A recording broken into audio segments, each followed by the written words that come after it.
Hello, hello. Sorry about that. Just getting my bits together. Welcome, the 3rd of January, 2025.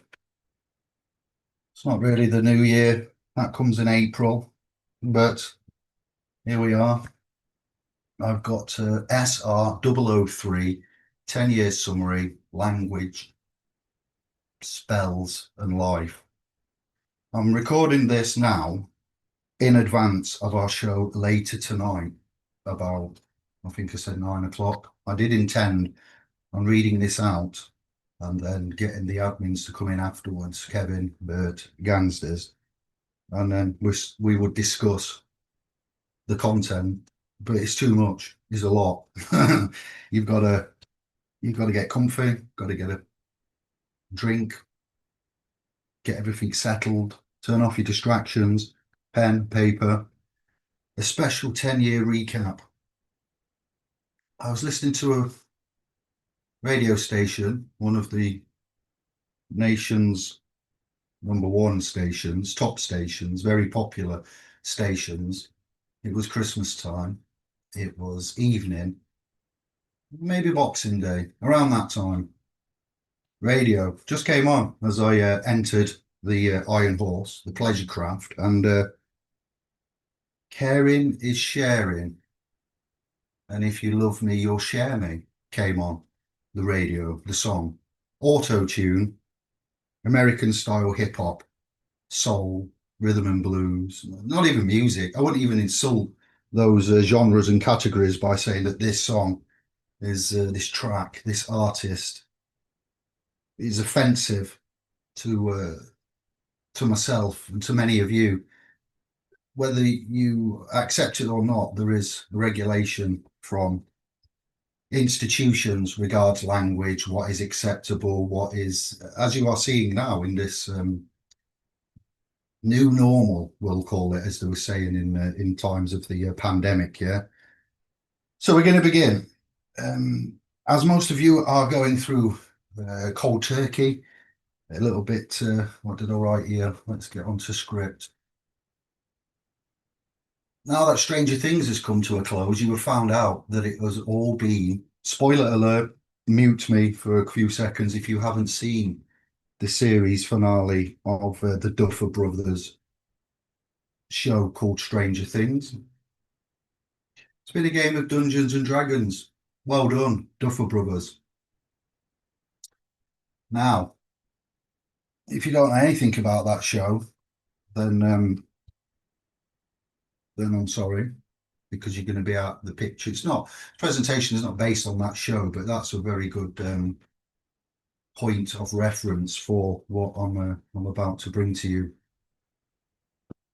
44 pages, 16,096 words. So I'm going to proofread a document that I've cobbled together, which encompasses the last 10 years of our work. So SR003, look for the playlist Sovereign Reset, and you will see that there are 3 videos in here now. So after 10 years of the website being established and 15 to 20 years plus in this research game, I'm bringing you this because this is constructive. It's relevant. I want you to go away and check everything, research it, open body language, David, and get back to us. You'll see me in the comments. All right, but this world, music, television, it's all language. It's all spellcasting, prayer, credit, court, religion, Britain, America, the connection. Yeah. So here we go. All right. I'll speak slowly. You'll notice that I have changed the way I present, the way I speak. If you look back on this channel, you will see, I hope, vast improvement. With that said, we're going to begin now. Or should I check everything is working all right, because this is unlisted? And if I waste all this time. Bridge to Captain.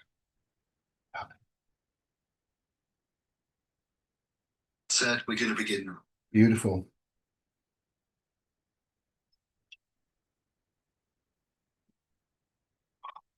Once you begin to see how words, terms, and symbols are used and how the powers that be in this world have set up a world of symbols and emblems, terms, and catchphrases, once you understand how this system works for the first time, the world will begin to open up to you.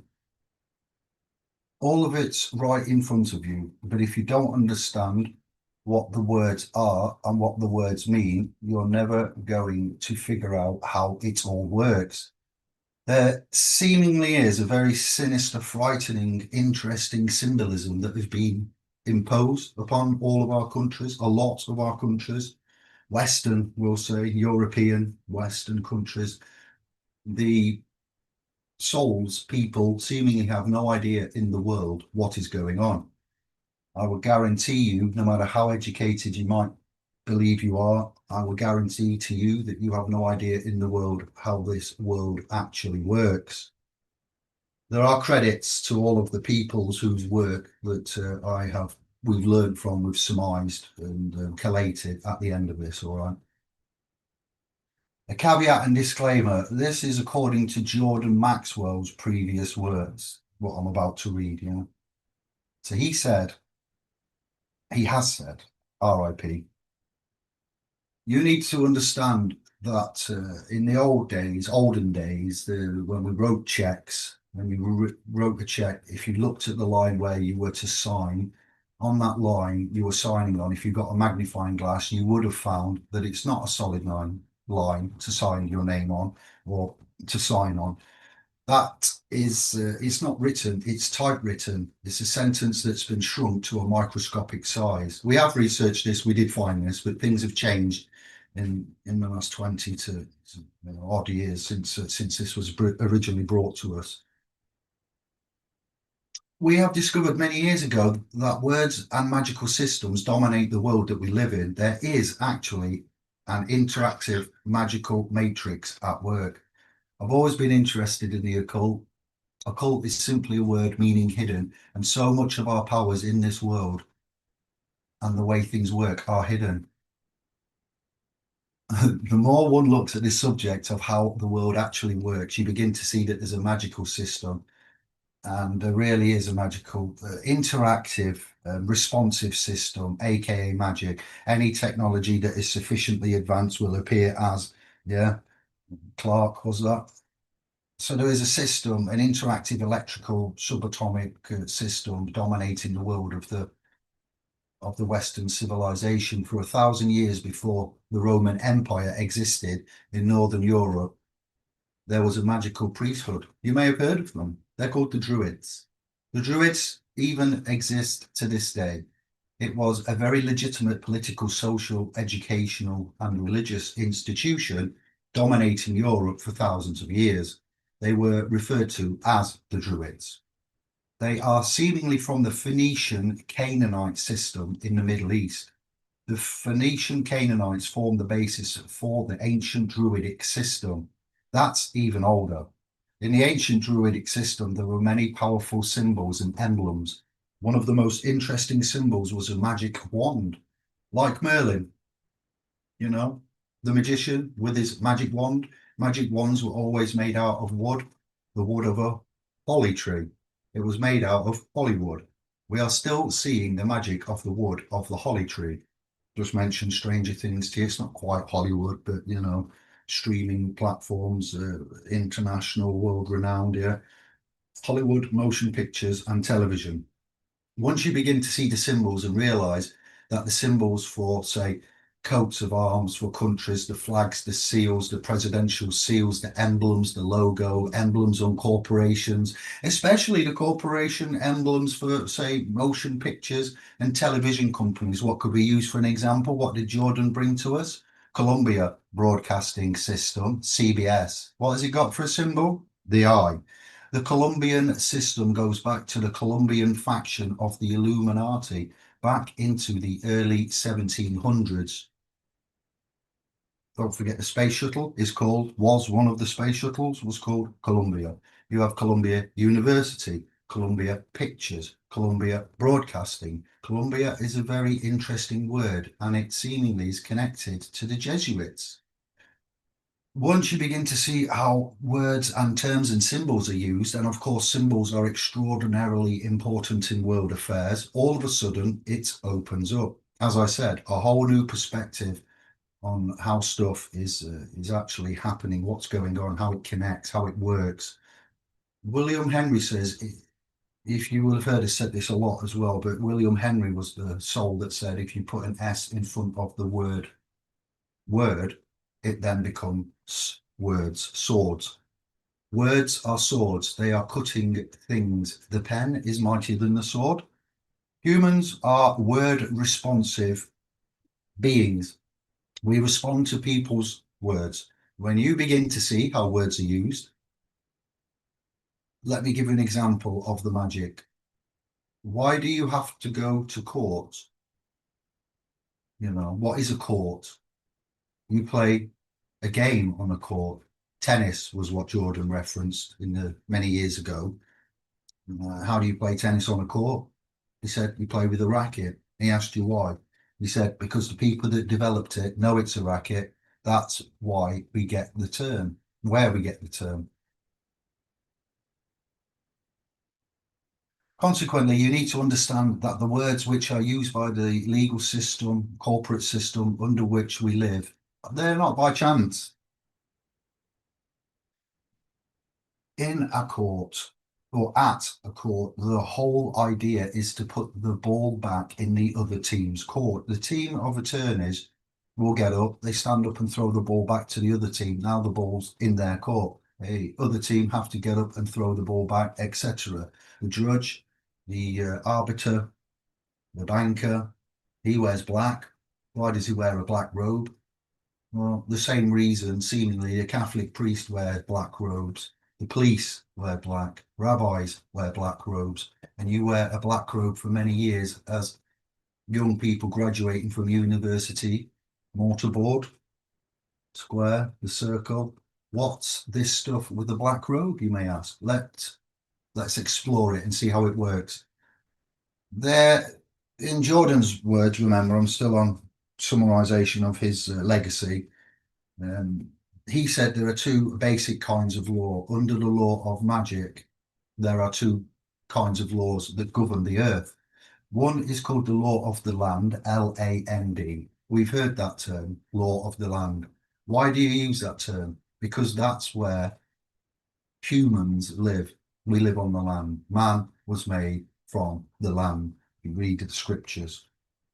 There's an opposing law which is far more important, far more powerful. It's called the law of water. It was developed under the old Druidic system in Europe, which can trace its history back through the Roman Empire, through the Vatican, and ultimately back to the Phoenician Canaanites in the Middle East of what we today call Phoenicia. Just check something. Canaan. It was called back what we call today Israel and Lebanon, Syria. That was called Phoenicia and Canaan. The Phoenician Canaanites, the very word Canaan, which we've all heard in relation to the Bible, is a Phoenician word meaning bankers, merchant bankers. The Phoenician Canaanites set up a system of merchant banking and had their Phoenician Canaanite symbols and words connected to their societies. Their banking societies. What have we got here to put in? Law merchant, Lieber code, user for viewing drawing, and then I'll get that later. We're talking about in the Middle East and then through Greece and ultimately through Rome and then into Britannia and ultimately into America comes an ancient Druidic Phoenician Canaanite magical system of finance, education, and it's all right in front of you. But if you don't understand, overstand what the words are and what the words mean, you're never going to figure out how this stuff works. We all have a cursory understanding of what we think is going on. That's not it. You need to comprehend that even when we used writing the check, for example, the place where you would sign on the check, look at that, and under a magnifying glass, it's not a solid name. It is written. It's a typewritten sentence shrunk down to microscopic size. That's why the attorney tells you you better check the small print. The small print is ultra small, where you used to or can sign your name previously on a check when it had the type as it is typewritten. You need to understand, comprehend that according to the old Phoenician Canaanite system, which we call today our judicial, educational, and judicial system, our judicial education. There is no law in this. Let me just take that out. There is no law in this country or in the Western world. No law, federal, state, country, city, commercial. It makes no difference. There is no law on the books anywhere in our countries that applies to us as an individual being.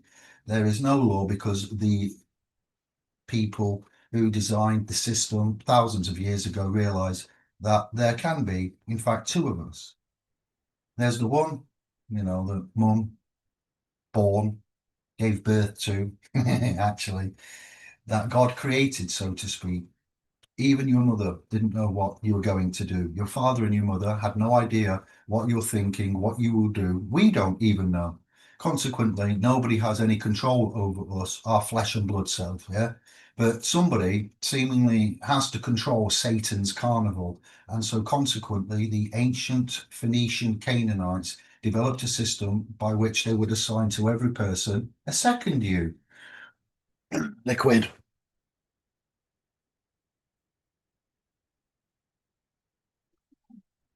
All right. The way that it works, there are two of you, just as there are, two states in every country. You have the state of Nevada and Nevada state. We have the city of Sheffield and the Sheffield city, things like this, reversing, etc. You've got California state and state of California, not the same thing at all. California state, according to the law, is one thing. State of California is totally different. They have nothing to do with each other at all. It is the difference between being a lawyer and an attorney. They have nothing to do with each other at all. As totally separate words, they mean totally separate things. Consequently, when you understand how words and terms are used and symbols are used, then we go back to the idea of the court. As we have explored, there is seemingly no law in a country or on any books that applies to us as blood, flesh beings, evidence of life, essence, incarnation. Yeah, all law in the Western civilization applies only to corporations or co-ops. All law apply. When I speak of law, what law do I speak of? Because law is a broad term. Yeah, all law applies only to corporations. Full stop. Across the board. No other. End of sentence. Consequently, there is no law that applies to us as flesh and blood beings. The system has made each one of us a corporation. How do we distinguish when someone's addressing us as the flesh and blood or the corporate you? Jordan said very simply, according to British law, when you sign a name, upper and lowercase, that is applying to your body and your flesh and blood self. It is spelled according to British, or it was, and things are changing all the time. Yeah, so the jig is up, the game, the disclosure is in front of us. So be aware that things are not subject to be set in stone. It is spelled according to British and American law, upper and lowercase, capital letter, lowercase. That's you, your personal self. There is no law that can be applied to an upper and lowercase name. No law at all can be applied to an upper and lowercase name because there is no law over flesh and blood. Therefore, that's changed a little bit. We just use simply lowercase, and we've also got to talk about syntax, and then we've got to look at DWM and the copyrighted language of and all of that, and quantum syntax and other types of so it's all very much building the boat as we sail it and improving upon other people's works that have gone before us, correcting our own errors, omissions. Therefore, every piece of important paperwork, bills, insurance, driver's license, identification, taxes, if it's a piece of business in any way, shape or form, the name must be law in international maritime admiralty banking law, the name must appear in all capital letters. You will never see a bill or charge anything legally, commercially, that has a name upper and lowercase, because there is no law that seemingly applies to an upper and lowercase name.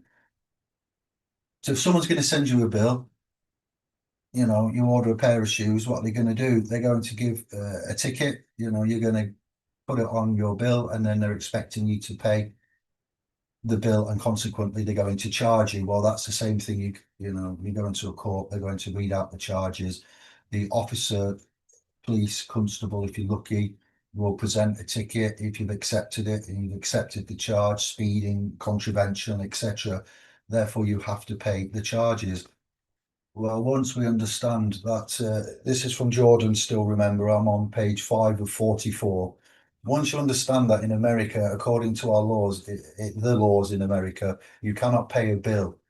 According to international banking laws, Americans, and same for us here, England, when it comes to promissory notes, charges, discharging, but we'll just stick to the thread, no segueing, no deviation, and you'll see by the end it will all fall into place. According to international banking law, Americans cannot pay a bill. So when you say, well, I got to pay this, pay that bill, that's a term that we use. But in point of fact, lawfully, you cannot pay a bill. You can discharge, you know, a debt. You can service the debt. You can effect payment. You can discharge the charges. You can offset, transfer via endorsement. You cannot pay a bill. So consequently, you need to understand, what do you mean discharge a debt? Now it goes back to the courts. You know, when courts deal with charges and paper, they have securitized instruments that are security. Yeah, Securities Exchange Commission. This is how it works, securitization. So we go back to the court again. Symbols and emblems of why the judge wears a black robe. Nothing to do. It has, whoops, rewind selector. It has to do with the planet Saturn. Saturn is the god that inhibits. He's the inhibitor, or it, we will say, is the inhibitor, and the law god, the god of law, who inhibits, who holds back. He holds back everything and teaches you a lesson the hard way. Saturn, Satan, Saturn, ring. Remember, you wear the ring on your finger. Yes, we have earring. You wear the earring to show that you're hearing the rings of Saturn. Saturnalia. This is nothing new. You see, 10-year recap. I hope you're liking it. I hope you're impressed. And I didn't know what else to do, so here we are. And women were told in the ancient world to listen to their god Saturn, who incidentally was Lord of the Rings, okay? Coincidentally, they're still making movies in Hollywood on Lord of the Rings. The planet Saturn, women were told to listen to their god, the Lord of the Rings, so they were wearing an earring. Men would get married before Saturn, their god, so they would wear a wedding ring. Not that I'm just showing, I've done this on purpose for you as an example, visual, because there's not a lot going off behind me. Consequently, the king would be crowned before Saturn. Saturn would be the round crown, or the corona, the ring. Remember when mum is terminating pregnancy and spawning is happening, you are entering the realm of this matrix. Yes, you are also crowned at birth. Yeah, baby's crowning inside the skull. There is the crown of thorns. Christ's head, the crown. El is a name that was given to the planet Saturn, and therefore, if you are worshipping Saturn, you represent the law. You are referred to in church today as an elder. How do you get to be an elder? You've got to be an elder because you are one of the elites, elites. How do you get to be an elite? You got elected because you got elected through elections. Electricity, electrons, yes, all of our system is based on all of the system is based on occult mystical words and terms, going back to the planet Saturn, going back to the Phoenician Canaanite system of banking. Incidentally, where do you find a bank in nature? We go to banks all the time. Where do you find it? Banks are on both sides of a river. They're called river banks. What does a river bank do? It directs the flow of currency. Your money is referred to as the currency. This is why when you go to a court, you have the current electricity, because it's the juice charge, yes, and discharging battery cell locked up in a cell. If you don't have the juice, then you don't have it. So if you don't have the juice, you can't capitalize. And the capital is a Latin word meaning money. See, capital. There's a very sinister, frightening, interesting symbolism that has been imposed upon our countries and the souls. The people have no idea in the world what is going on. It all goes back to the Phoenician Canaanite system and ancient Phoenicia, ancient Babylonian, Sumeria. This is why the word and work, some of them of Zachariah Sitchin, are pivotal. This is where the kings of England seemingly got their concept of the divine right of kings. Are rights innate? Are they inherent? Are they, God-given? Are they gifts from the government? Why are you talking about divine right? All of this is part of a subject which we can call ancient mysticism that dominates the Western civilization. After the change of the century, coming into the 1900s, they decided they wanted to expand. They got so much money and they're doing so well. They thought maybe, we could expand the business, move the corporation out a little bit. Let's expand the business. Let's say go to Germany or Europe and open up a big corporation there and take in their corporation, take over their government. And the Germans, they said, hey, what are you doing coming over here? You're not gonna crack on buying us. It's not the Godfather. And the British American Corporation said, unfortunately, maybe you don't understand. Let us restate it so you do understand. We're not asking you. We're telling you we're moving in here. It's called a corporate takeover. And so there was a little hostile, well, not a little, there was a hostile corporate takeover where the American corporation decided that they wanted to take over in Europe. British American Corporation, should say. They don't want to be, Europe didn't want to be taken over, but it's too bad. They took over anyway. It was called the First World War.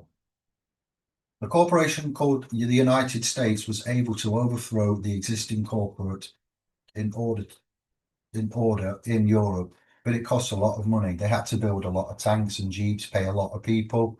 They were successful. They did what they wanted to do, but they went bankrupt. They were skint. And when the bankers pulled their money out in 1929, we had something called a stock market crash because the corporations spent so much money that they went bust. The international banker says, if you're broke, what are you coming to us for? We're not going to give you money if you've got nothing to secure it on with. What have you got as collateral? Got any collateral we can put up? And seemingly, the corporation called the United States, the British corporation called United States, said, yes, we have the stock. We'll give you stock in the company. Seemingly, birth certification, registration, we are the stock, the chattel in this corporation. Stock market, cattle market, stocks and shares. They give your body to the banks in Switzerland, theoretically, metaphorically. Let's just hypothesize on this. So our physical body is not given to anybody anywhere, but it appears that the sweat equity becomes stock. Yeah, that's what we're talking about for the corporation called the United Kingdom or United States, because we are the moneymaker via the sweat equity. Bankers said, if we're going to loan you money, you have already spent the money, you've gone bankrupt, we'll take care of the accounting, we're going to see where the money goes, we'll give you the money, but we're going to make sure it goes where we want it to go. So they set up the inland revenue, the Federal Reserve System, Mandrake money system. Jekyll Island researched that Federal Reserve System and the collection agency to make sure that they were being paid. So they set up a record of how much they owe in business each week. We're going to call that the Federal Reserve, the Bank of England. We're going to make sure that your stock, all the ignorant chimps out there, England and America, Britain and America working, make sure the stock pays us. we're going to make sure. You don't just tell me you're going to pay, I'm going to make sure you're going to pay. So they set up a collection agency, our own collection agency called the Internal Revenue. So inland, internal, over here, inland. So the banks, the corporation called United States, loaned money to the privately owned corporation called United States, and the United States Corporation gave our body, the birth certificate to the banks as collateral for the loan. And that's why today Americans are nothing but slaves. Well, you see, now stop reading the document. We've also got to look at gilt notes. When there was controversy in the mainstream media for England about Liz Truss crashing the economy, the valuation of gilt notes, GUILT, went down, and she caused quite a calamity in the behind scenes on the accounting, double-edged bookkeeping and so forth, and valuation of assets and these notes. So in my research, I found that with bankruptcy and bankruptcy acts, it's a little bit more intricate to what we've been led to believe. Yeah, and promissory notes also need to come into play here, and securities and instruments and exchange value, accepted for value, and all of that, because as I've said, it's continuous improvement. I'm not making any claims. I'm not giving you legal information, legal advice. I'm not offering a service. I'm doing a 10-year recap on research in the interest of research and development and independent journalism and independent regulations. Now, this is something that we need to understand. We need to listen carefully because this is profoundly important. Most people have never contemplated this and don't even understand what we're looking at and what we're philosophizing, and how we're looking at interaction. These two kinds of law. One is called civil law, which is the law of the land. One is called maritime admiralty, which is the law of water. Maritime admiralty is banking law, and the law of maritime admiralty says that you, because you came out of your mother's water, are a maritime admiralty product. That is why the ship is sitting in its berth and is tied to the dock, and the captain has to give a certificate of manifest to the port authorities because money is changing hands. That is why when we are born, you have to have a birth certificate. It has got to be signed by the dock because that's where the ship is tied to, is to the dock. So the dock will sign, or the general registrar. Yes, midwives, home birth, hospital births separate. Because you came out of your mother's water, you came down her birth canal, you are a maritime admiralty product. Therefore, your birth certificate is signed by your mother, and where mother signed on the birth certificate, you will see it does not say parent or mother, it says informant. To inform on somebody is to give somebody up in legal, criminal, civil, investigative, judicial terms. So England, the British Crown, through international banking, seemingly can look to own certain rights and entitlements, and that's the law. So you can think it's funny all you want.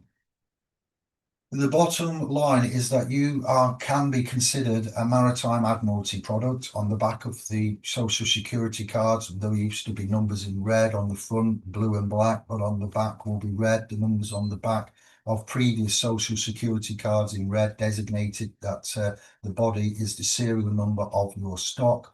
This is why if you were wealthy, you preferred stock. If you were considered poor, you are common stock, lower stock, have-nots, but you are stock on the stock market. Remember these same institutions, bloodlines, families, and oligarchs, yes? They used to trade slaves until they were told it was wrong. They had to be told. They didn't give it up on their own. Every bit of freedom and movement and progression has had to be forced. You've had to physically remove, like a face hugger, each of the fingers, and if you cut it, it will have acid in it and it will burn you. It's a very delicate, concise operation, clandestine and nefarious, yes, nefarious. And this is what was happening up until modern day, yeah? Research it. The same institutions, families, monarchies, bloodlines, Vatican, and everything have done what they've done. You think that they just found the light and stopped? Do you think that they washed their hands, wanted to repent and atone? Or do you think they're carrying on with something a little bit more soft war, silent wars, silent weapons for soft wars. Your body seemingly can be bought and sold through the use of a birth certificate. And if you could get your original birth certificate, you would find on the back of the birth certificate all the banks around the world. All over the world, banks have used a birth certificate because you can be considered stock and a maritime admiralty banking scheme where you make money for banks. So paper versions and legal versions, biological versions. Consequently, 7 of 44, all right? The corporation and government, the people who want to control you, they create a second you, and that second you, the legal you that they control, they created is all capital letters, name, date of birth, surname, national insurance number, unique identifiers. Anytime you do see a bill, an alleged bill, get a charge, a claim, fine, ticket, somebody sends, a legal instrument of charges from the department of whatever or company of X, look, check it out. Look at the driving license, social security card, anything that has to do with business. The person's name will always be in all capital letters, like Romley Stewart said, gravestone, ledger, etc. Because only all capital letters can be dealt with by banks and government. Anytime you have a name upper and lowercase, that applies to you. I've got no control over you. Where is Washington? Where is the White House? It's on a hill, isn't it? Congress is on what hill? Sorry, was it Capitol Hill? Congress or White House? You sign a contract, and the name is in all capital letters.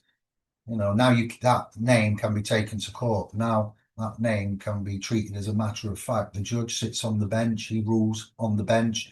The word bench in Latin is a bank. Look it up in a Latin dictionary. The judge rules from the bench. The banker, the arbiter, the robe, the referee. Why? Because someone's got to pay. It's a game. The Queen of England, well, now the King of England, wants a cut of the American blood. She wanted a piece because someone's going to pay and the money's going to go where? Into a bank. That's right, the judge rules. So this bit, slush funds and what's to come up now, I'm not making any claims. This is needing to further investigation and independent journalism in the beneficial interest of of all of us. He uses a reference here, Jordan. The judge rules for the bank, so consequently, if you're working in California making money, you are referred to as a franchise. You are a franchisee of a foreign corporation. The 1849 Constitution of California allegedly said or says no California citizen will ever pay taxes in California state ever. There will never be a state tax in California. That's the Constitution in or was the Constitution in California. But if you say that you're a United States citizen, you're saying you work for a privately owned corporation called the United States or United Kingdom citizen. Therefore, you are a franchisee of foreign corporation. Let's look at migration and the breaking up of the Middle East and the mass migration of many different tribes here. What's going on with immigration and why we are seeing an uncontrolled influx into, just pin that. Therefore, you must pay the California Franchise Tax Board, not California State Tax Board. There is no state tax in California. You pay the California Franchise Tax Board because you are considered a legal person, a franchisee of a foreign corporation on the maritime banking law, international law. You work for the Queen or King of England. Your ass is owned by the monarchy of England and a corporation called United Kingdom, United States, while a man called Trump is the president of the British corporation at present in the 3rd of January 2026. We all need to start to become conscious and find out how this really works definitively, first-hand knowledge, irrefutably, irrevocably, not irrevocably, unequivocally, that, we don't need to submit ourselves as a United Kingdom American to, British commercial venture called courts. We are American, we are English American. You don't need to go to a court. There's nobody. That's nobody. You only go to court because you agree to go to court when they send you a subpoena, a summons to court, and they've sent you something. What happens? And this is important when we use magic, what do we do if you are creating something out of thin air? Something just appears, it manifest, pin, and summon. Yes, if you were of that inclination. So you look at it, you've been trained to look at it now. We distinguish the style, the font, the type font, the cases is all important here, the capital letters. So we now know there's a clue, yeah? Just like Justinian Deception, Romilly Stewart and others have talked out, Noam Chomsky, syntactic structures. So we don't need to go to no British Grand Lodge Masonic system. You know, Inns of Courts is something for you to recognise there for civil issues, really, controversies over the name. The British Grand Lodge Freemasonic system called Inns of Court comes out of England. It's manipulated, exploited, and lied to us all in England and America. We all think we have to go to court. Oh, the judges, they've sent me something. I don't go to anybody's court. I'm American. I don't need to go to court. That's the difference between being a free man and a slave, says Jordan Maxwell back in 10 years. Recap, remember, yeah? The banking system of the banksters or gangsters or whatever you want to call them have collectively, through thousands of years, set up a situation where they can manipulate people to superimpose a legal system that is not based entirely on law. It's based on commerce. We'll get into it. We'll explain that we're not operating in a common law system anymore, although common law is still here and we need to understand how to access it and how to use it to our advantage. Most of us, unfortunately, are so ignorant, not educated, not ignorant because you choose to be, because of the way that things are. We're so ignorant of what the law is, or the codes, what the codes are, or what the statutes actually say, and how they particularly apply to them. They are used to they are used to they just are used to functioning in a conscious reality that, oh well, you know, at 18 or 16 everyone gets a driver's license. You know, when I work everyone fills out the tax form, or because he said, because your parents said, or because your parents were particularly indoctrinated in a system where everyone is functioning perpetually in this let's pretend game. The whole system is set up about one thing: money, because the banks do the well, previously it was money, it's now called cash, because it's not backed by anything of intrinsic value. Because the banks, through their politicians and legislation system, they've set up a body to further extract money, or set up a system that money is always flowing up. It's being extracted out of our bodies via sweat equity, out of our sweat equity, out of your labor. The whole thing is based on one thing: commerce. When you go and buy things from the shop, you are entering into commercial intercourse. Okay, my person is what I sail the seas of commerce with. So this system that we operate, if you understand Admiralty, is a very esoteric system. The banking has been operating longer. Banking of objectified financial, right? Longer than 6,000 years, probably longer than recorded history, longer than the code of Hammurabi, etc. The mother is a vessel, or all of us are vessels, because our bodies are, you know, a house, a warehouse. We live within the confines of this skin. I've said this time and time again over the last 10 years. My name is David. No, I am called David. What is your name? I'm called David. What is your full name? My mum called me David. My mother's family name is Jeremita. Yeah. I have a person. My person's name is Mr. David Jeremita. Okay. So vessels, I live in my body. That's where do you live? I live in my body. You know, my body has, do you have an address? No, I'm a traveller. My ethnicity is traveller. This is how we can look at it, all right? You've got a fixed abode and an address. Yes, and we look at postcodes and military and involvement in that. We look at Genesis, what we use for our remedy here at splspro.com and Indiglo. Yes, Genesis 2:7, when God breathed the breath of life into Adam, Adam became a living soul. I'm not a free man on the land. I'm not a sovereign citizen. Okay, simple as that. Buy that Crown Copyright Bible right there, KJV 1611. So vessels, all of us, yeah. But mother vessel, ship, born, canal, birthing, champagne, smash, yes, naming, launching. Mother, all of us are vessels because our bodies are a warehouse and you live within the confines of your skin. If you take the concept that you're a spiritual being, okay, it's an energy vessel, like a battery. The mother is a vessel delivering a product, swimming down the rivers of the birth canal. You know it's delivered to the dock or the doctor, the doctor, and what is it?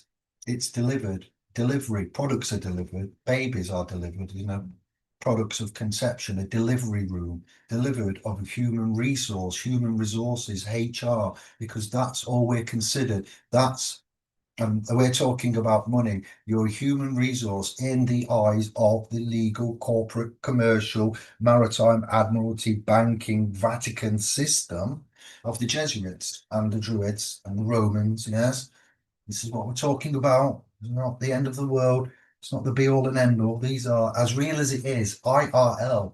So it seems we are human resources. That's all we're considered. Humans should never be considered a resource. I'm doing this because of the subject matter, consciously having to,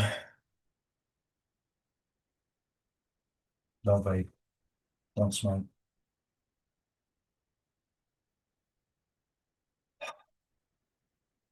You're a human resource. So what is money? It's energy. That's all it is. Money is a system, a way of attaching a monetary figure on something to show value.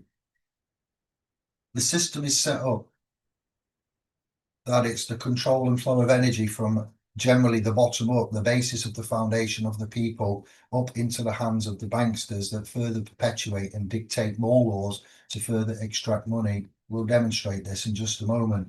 So battery is pretty much what we're considered. If anyone has seen The Matrix, you know, our bodies, our vessel is where we store the energy. So we've mentioned the Duffer brothers. Now we've got the Wachowski brothers, sisters, brothers. We eat food. Energy is transmuted from the sun and it goes up the food chain. If you study biology, the energy is stored in our fat cells.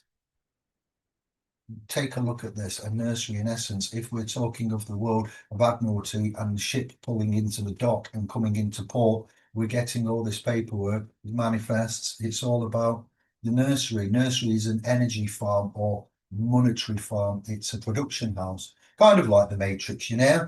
So we're going into some definitions from the Law Dictionary, what these terms mean, and you can check this out for yourself. So it's going to start off with Ballantyne's Law Dictionary, and we've previously brought to you that a human being is, in implied meanings and definitions, monster. So, when you walk into a court, this is how they are looking or can be considered to be looking at you. Let's take a look at what monster says. A monster is a human being by birth, but in some part resembling a lower animal. A monster have no inherent blood and cannot be the heir to any land, albeit it be brought forth in marriage. So we also look at the placenta, the birth, the afterbirth, and things like that with regards to products, life, involuntary movement, heartbeats. It gets a little bit macabre here. Sarah and then Domenico, when I was working on this with Claire and some others back in the day, years ago. Are we talking about a human being, which is in the law of admiralty or the law of banking? We're talking about a let's pretend being. Again, it's on a bit of paper only. The certificate of live birth.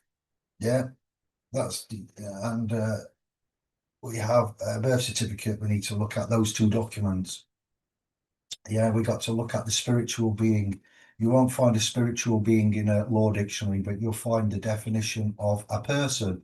But peculiarly enough, the definition of a person, they try to get you caught up with a natural person, subterfuge here.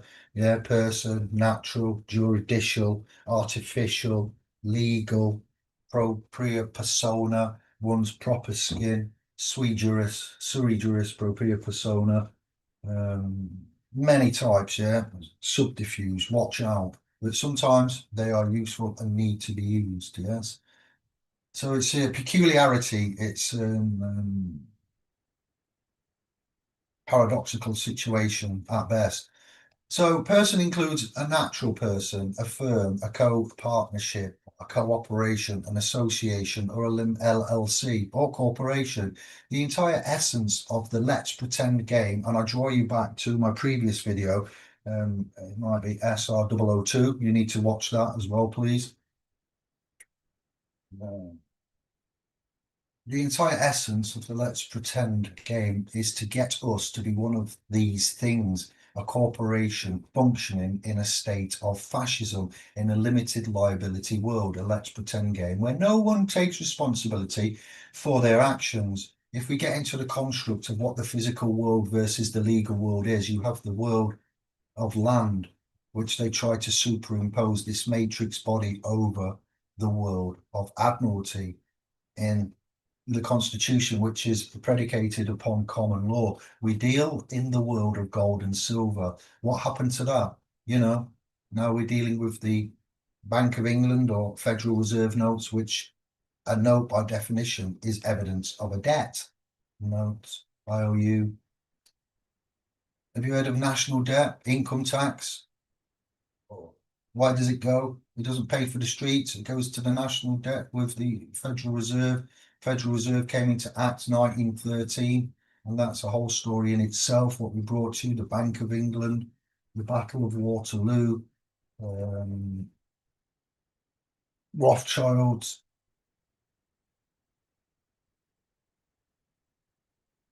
So we covered all of that. What's he saying here? Max, along with Maxwell, by the way, I'm on page 10 of 44. We're a quarter of the way through. How long we've been rolling? Doesn't tell me there, it's unlisted. Just tell me here though, how fast you going, Davey?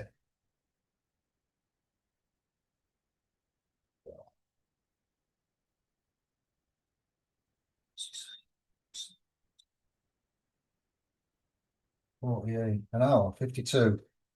Brilliant. Can't believe brilliant. That's going to be ages though. We're going to be here ages. Birmingham, local. Thought I support your show. Our solidarity, local business.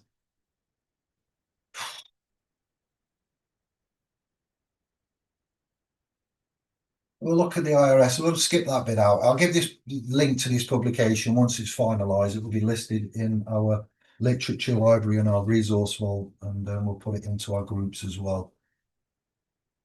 So all money in society nowadays is generated as a result of our potential and what you put into the system, because Bank of England, Federal Reserve notes, they have no value. Say central bank, when he says Federal Reserve and he's talking America, it's any country with a central bank is in the same position. These notes have no value whatsoever. They're backed entirely on the full faith and credit of the UK, US population. So without anything backing these up, they have no value at all. So in order for us to use this money in society, you have to get up and work every day and put something into the system, and what you reap, you will sow. So remember earlier when I said we've since found out, since Jordan has presented this works about debt, bankruptcy, credit, cash, money, gilt notes, and all of this seems to have changed a little bit. I'm not sure. It's seemingly very similar, US and UK, Europe, central banking countries, but they all have little tweaks and differences for obvious reasons, and countries and law and independence. But the legal system, corporate, financial, FRN, and Bank of England, and Securities Exchange, and International Monetary Fund, Basel, Switzerland, so much. They will work unilaterally on this, and it will be interchangeable. The system can't perpetuate itself without us, apparently, yet to be put into stone. So we're debating and, finalising recent discoveries and using that, performing due diligence. We don't just believe what we're told. The vehicle, that is the courthouse, these entities or institutions or systems are the primary method or modality or one of the primary methods or modalities by which our sweat equity is extracted out of us on a consistent basis. Tickets, fines are the number one generators of indirect taxation or revenue in the states. He mentions here California. You've got a courthouse, Masonic Lodge, looks kind of similar, right? Well, research, don't do it yourself. Look at what a courthouse, images, get a Masonic Lodge, images. You got a judge, you got his gavel. Yeah, what's this? Could it be a Masonic gavel? Once referenced to me as a clavicle, man, maybe 8 years ago. Yeah, my dyslexia, my ADHD, my giddiness got me on that. What we're trying to say, and we're not getting into a big Masonic presentation here. We're just setting us up to inspire us to do a little investigation as to what the system is and what we're operating under today is founded on. Who were the founders in America? Yeah, were they Freemasons? Who was the founding father? Yes, can you put any names in there? You know any names? Who designed Washington, D.C.? How did he design it? What did he do when he designed it? Why are there those shapes and symbology in DC? Were these guys great, wholesome, as we're told in our history classes, or was there a greater plan? Was there a grand dynamic? You know, look at how America was taken. They stole the immigrants, invading forces stole the lands from the indigenous inhabitants there. Yeah, they're not, and that was British. Look at Cook and Columbus. Yeah, we're saying 10-year recap. We've already done that. So who were the founding fathers? What were they aiming to achieve? You do some investigation and get back to us. Marvin Breyer, who's he? What does Jordan Maxwell mention here? He worked for one of the subsidiaries. He's a COBOL programmer, and he was a guy or is a guy that designed the foundational computer systems or the code that transfers the money and balances the books at the end of each day. What Marvin did is a little homework. He tracked the money that was being raised from the court, or all the funds and the money that he was paying into the court systems for fines or court docket fillings. And he allegedly says that they're all going into judges' slush funds. So I can't say yes or no, but that's what is speculated and is claimed. He's allegedly, people have tracked the funds that are paid to the court. The funds are seemingly going into different accounts as opposed to where they're mandated by legislator. Instead, they're going into private accounts associated with the judges. So to be confirmed, more information needed. However, it's really interesting about what the judges' associations are. You can look at any court system. Namely, we'd like to particularly look at Los Angeles because a lot of, Jordan and his researchers were from there, doing a lot of investigation. And in that association, if you talk to them, try to find out who they are, they're allegedly a tax exempted organization. They're not registered with the IRS, full stop. They fall under a 508 category. The Internal Revenue Service turns a complete blind eye, allegedly, to the fact they haven't properly registered. They are amassing tons of these funds. Let's go skipping that. Go Credit Suisse. Yeah. Right, part 2. Death and life are in the power of the tongue. Those who love it will eat its fruit. Proverbs 18. And then I've made an error there. 18 to 11. I need to correct that. I've got it down later to correct that.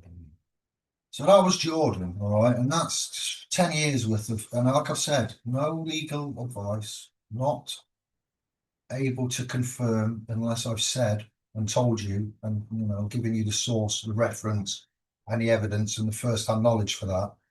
That was an hour, all right, the first part. And we're going live tonight on the 3rd of January.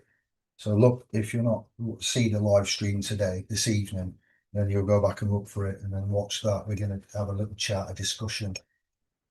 This video will be premiering today, the 3rd of January, as soon as I've done it. And then we'll go live. And then it's It's work on the 5th. Yay, back to servitude. Or, as you will come to learn now, this part is very, very, very, very useful, and it's very powerful. And I want you to take the time with this. All right, so pause, rinse your brain, break, recharge, drink, breath.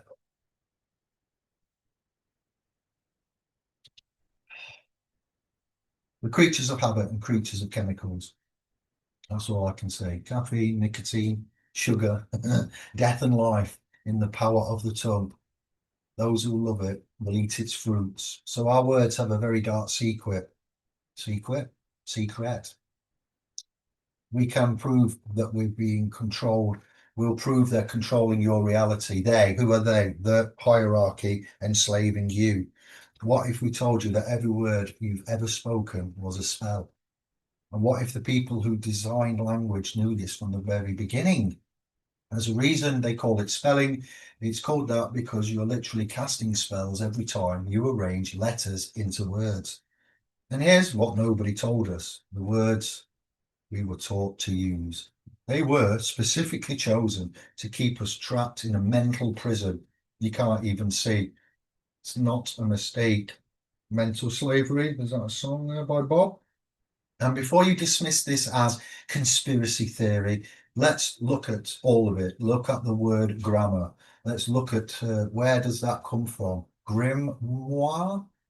A book of magic spells. The structure of language grammar was originally understood as a magic system.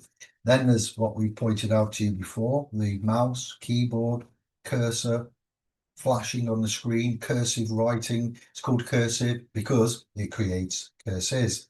And spelling, casting spells. It's not hidden. It's right there in plain sight. We've just been trained to laugh it off as coincidence.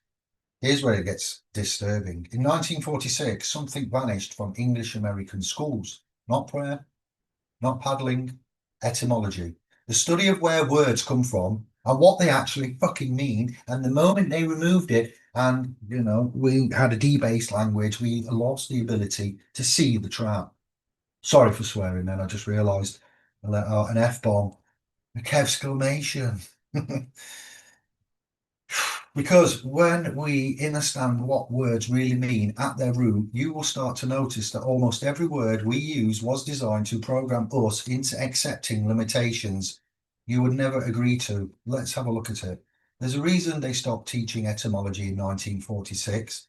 But before that, every soul learned to decode words to understand the hidden programs inside language. Then it stopped everywhere, all at once. Isn't that Hollywood? Something there, everything everywhere all at once. Anyway, they replaced it with memorization and standardized tests. Why?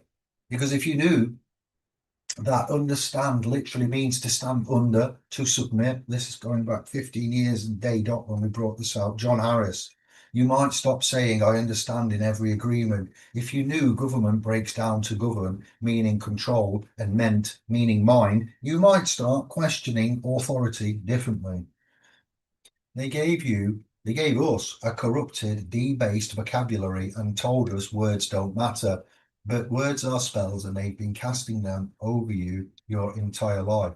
So those of you that say sticks and stones may break my bones, but words will never hurt me, get ready. Listen, I know how that sounds. You're probably thinking, okay, this is going to be some weird metaphor thing, but stay with us. What we're about to show you isn't a metaphor, it's physics, it's biology, and they're systematically hidden it from us. Because once we understand that words aren't describing reality, they're creating it. You become ungovernable. Here's the truth that the academic institutions will not tell us. You've been doing the work, like positive thinking. You're not lazy.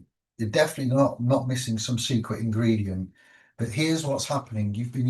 We have been using contaminated language systems. It programs failure directly into our nervous system. This has been done on purpose. You say, oh, I'm trying to lose weight, January, going to the gym, losing some pounds. A lot of people will be saying that this month. But what does our subconscious hear? Trying, attempting, but not succeeding. It means effort without result. You say, I want to be successful. Your body hears want, lack, desire, the state of not having. You say, I need more money. We say, actually, your cells receive need, scarcity, desperation, emergency mode. Every single one of these or those statements is a spell, and you just cast limitation into your reality without even knowing it. Now, here's what they don't want us to know. The elite study etymology like their lives depend on it. They teach their children Latin, Greek, Sanskrit, Hebrew, those ancient tongues and languages that are basically frequency codes. While they're learning to program reality, they give you, our offspring, text, speak, and emojis. They dumb down the vocabulary, they debase the language by removing etymology from schools, and they tell you the biggest lie ever told. Sticks and stones may break my bones, but words will never hurt me.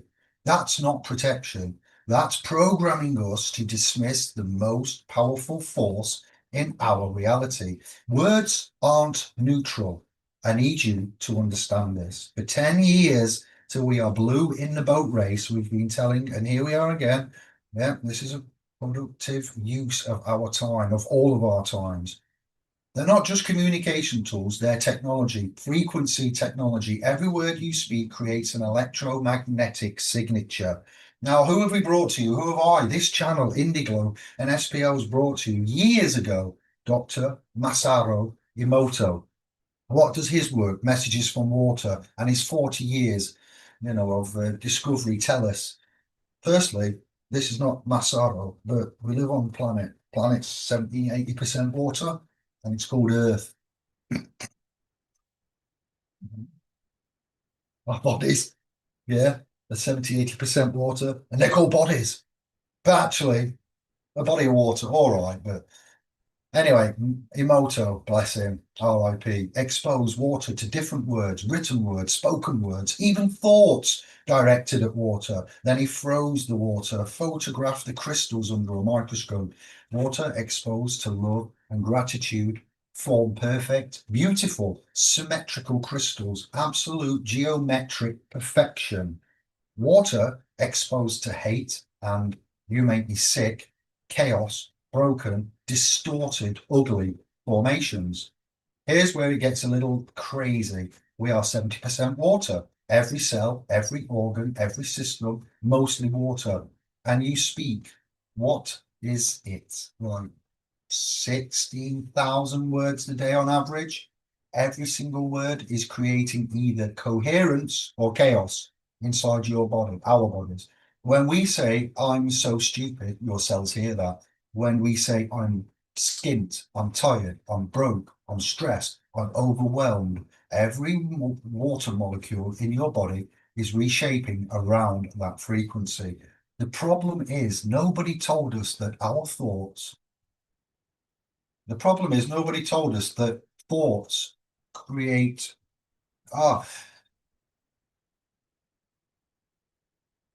the problem is nobody told you that thoughts don't create reality. Words do, because thoughts are made of words.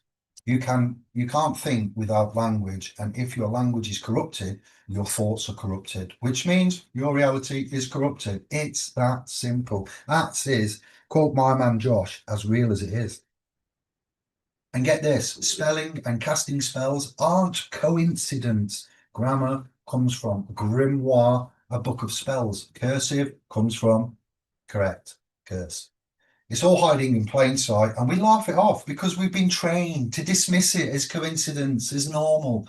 Yes, perpetual, recycling, secular, it's not recycling, but once we decode even 5 words, then you can't unsee it. The snowball effect happens. We started with mortgage, mortadella, I draw in comparison, an Italian for a meat, yeah. Mort, either way, means death, mortuary, mortual. Gauge, pledge, like engage, a binding agreement. Mortgage equals death, pledge. You're signing a death pledge. And we told you, they call it that, years ago. We looked at pharmacy. with who was that? So Claudio, many years ago.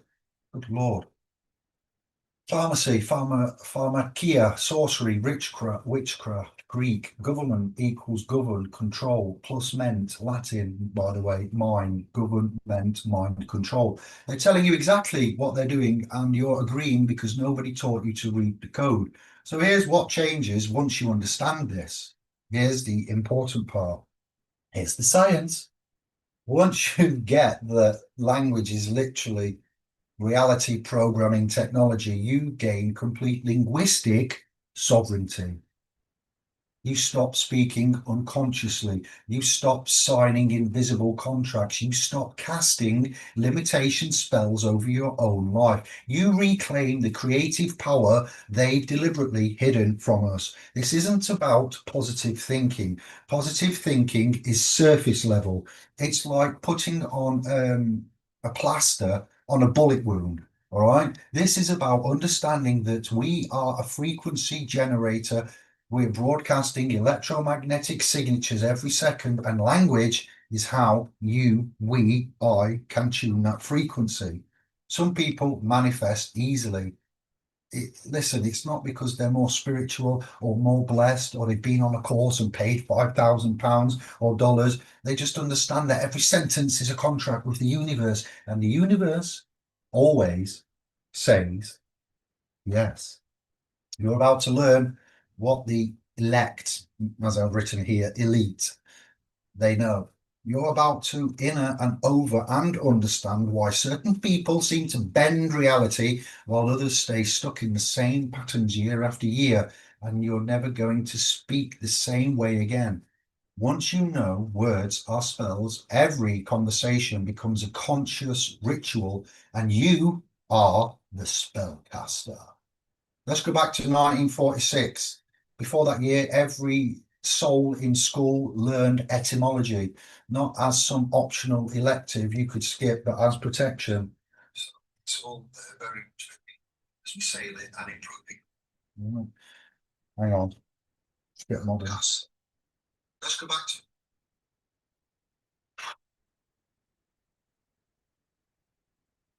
before that year, every kid in school learned etymology, not as some optional elective you could skip, but as protection. They taught us to decode words, to understand the hidden programs inside language, to recognize when someone was casting a spell over you through carefully chosen vocabulary. It was standard curriculum everywhere. My grandma used to tell me there was a lessons civics at school that they used to go through. Civil, civics, United States, Europe, Asia, everywhere. In 1946, it stopped. Simultaneously, globally, they replaced etymology with memorization, standardized testing, regurgitation. Why decode language when you can just memorize what they tell you it means? Right? Just trust us. This word means this. Don't ask where it came from. Don't ask what the roots are. Just memorize it, move on, regurgitate. This wasn't a gradual shift. It's not like schools slowly phased it out over decades. This was coordinated.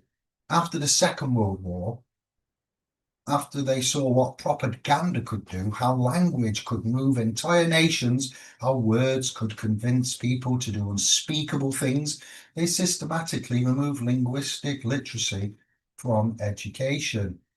Edward Bernays, nephew of Sigmund Freud, literally wrote the book on propaganda, public relations, he called it. He understood that controlling language controls populations, and his whole philosophy was this: a population that decodes language is dangerous. A population that understands etymology asks too many questions. They see through the veil, the manipulation. They recognize the spells being cast. See also Tavistock Institute. So what did they do?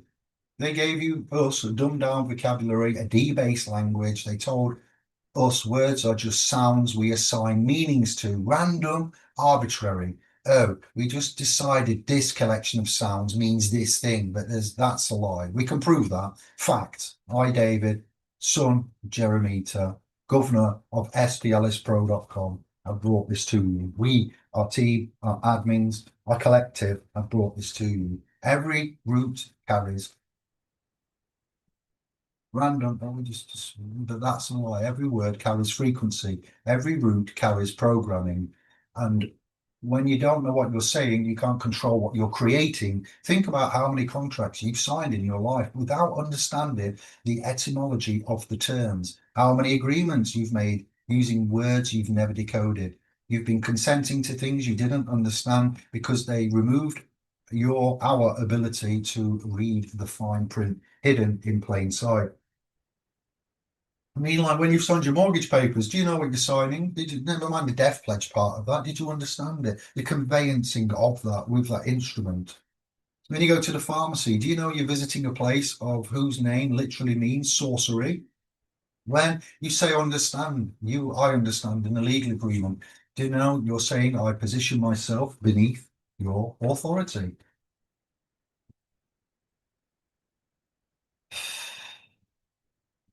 No, because they removed that knowledge in 1946, systemically, globally. Nobody questioned it because they framed it as educational reform, progress, modernisation. But it wasn't progress. It was control. And once you see that, you can't unsee it. Now let's look at Dr. Masaru Emoto again and why his work has changed everything. This man did something so simple and so profound that it broke through all of the academic gatekeeping and hit people right in the gut, like a Bruce Lee 1-inch punch. He took water, just regular water, and exposed it to different words. Bruce Lee, be like water. He'd write words on paper and tape them to containers of water. He'd play music with different emotional tones. His works are on YouTube. His some of his works, replications, regurgitation, debunking, misinformation. Be careful with this one. Let's just loosely put this in the prayer pigeonhole. You'd have people speak to the water with different intentions, love, gratitude, hate, you make me sick, I will kill you, different frequencies through language and sound. He froze the water, photographed, microscope, and he found, that the love and gratitude formed perfect, beautiful, symmetrical crystals, sacred geometry appearing in frozen water because of a word. Water exposed to hate, you make me sick. Oh, hang on, how come I'm repeating? 7% water, every cell in your body, your blood, your organs, your brain, your muscle is mostly water, and you speak around average 16,000 words a day. Every single word creates either coherence or chaos inside your body. When you say, I'm so stupid, your cells hear that. When you say, I'm skint, I'm tired, I'm stressed, I'm overwhelmed, the mortar molecules respond, shifting to match that frequency. If you've done any research on this, you should have seen a subject called cymatics and binaural beats and the Schumann resonance, harmony, frequency, resonance, modulation, verse, chorus, sims. Yeah. Sand on a vibrating plate forms geometric patterns depending on the frequency. Your body is the plate, your words are the frequency, your cells arrange themselves accordingly. This is why some people heal and some take longer or don't. This is why placebo works. This is why somebody who speaks life lives longer than someone who speaks negativity. The water is listening and it will obey. You've been broadcasting 16,000 reality commands a day, and nobody told you your body was listening. Nobody told you that I am sick isn't a description, it's an instruction. Your body follows it. Now, let's talk about what the elite may or may not know, seemingly know. Ever wonder why elite schools still teach Latin? Why their kids study Greek, Sanskrit, Hebrew, dead languages and tongues that nobody uses? Why waste time on those? Because languages are frequency codes. Because those languages are frequency codes, not corrupted, not diluted. Sanskrit words hold precise vibrational signatures. Hebrew letters have numerical frequency structures. Latin is the root of law, medicine, government, various systems of power. They're not learning history, they're learning to program reality. While their kids study ancient frequency languages, ours get text speak, emojis, slang that changes every few months, so you never develop deep linguistic roots. Never develop deep linguistic roots. Corrupted language creates corrupted thinking. Fact. Corrupted thinking creates powerless people, and powerless people are malleable, controllable, manipulatable. The elite know language is technology. They study etymology obsessively. They understand words like mortgage, pharmacy, and understand or carry hidden commands. They use these words on us while avoiding them themselves. Listen to how they talk privately, precise, intentional, never casual. Every word is a contract. Every conversation is a ritual. Language is how they cast spells. They removed etymology so you wouldn't see the manipulation. They simplified your vocabulary. They told you language doesn't matter while mastering rhetoric, persuasion, and linguistic magic at elite universities. The game has always been rigged, but now you know. Princeton University ran an experiment for decades called the Global Consciousness Project. They set up random number generators all over the world, machines that should produce completely random data, no pattern, no predictability, just pure randomness. Matthew and Sheffield brought this to our attention about 8 years ago.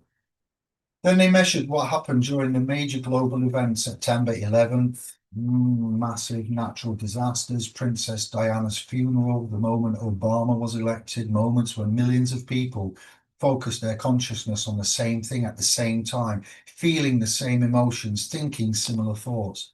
The random number generators became less random, significantly, measurably, statistically impossible to explain away. Human consciousness was affecting machines not through touch, not through proximity, through field, through frequency, through collective attention, creating coherence in the quantum field, or as I've referenced it before, the flux fields of modality.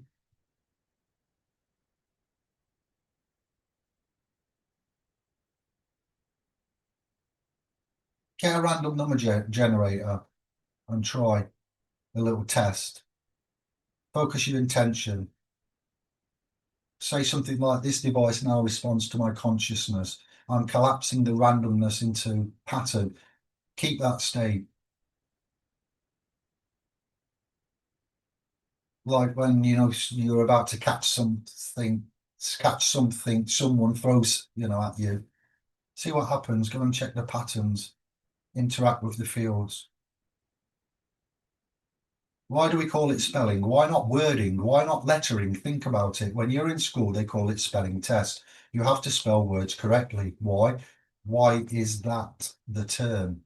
Because you're casting spells letter by letter, word by word. You're assembling symbols that carry frequency. And when you arrange them correctly, they execute their programming. Why did Hitler use the swastika shape? Why did he reverse it? And things such as, Grammar comes from grimoire. Grimoire is a book of magic spells. Cursive comes from curse. All of it is hiding in plain sight. But you laugh it off because you've been trained to dismiss it as coincidence. There are no coincidences in etymology. Language evolved over thousands of years. Every word carries the memory of its origin, the frequency signature of its root. Spelling is called spelling because assembling letters into words is literally how you cast spells over reality. Think about school, they drilled it into you, spelling tests, you had to spell the words correctly. But why was that so important? Because incorrect spelling breaks the spell. The frequency changes, the code doesn't execute properly. They were teaching us spellcasting, calling it literacy, and we thought we were just learning to read and write. Every email we write, every text we send, every conversation we have, we're casting spells, programming reality, creating experiences. Most people do this unconsciously, which is why most people feel powerless.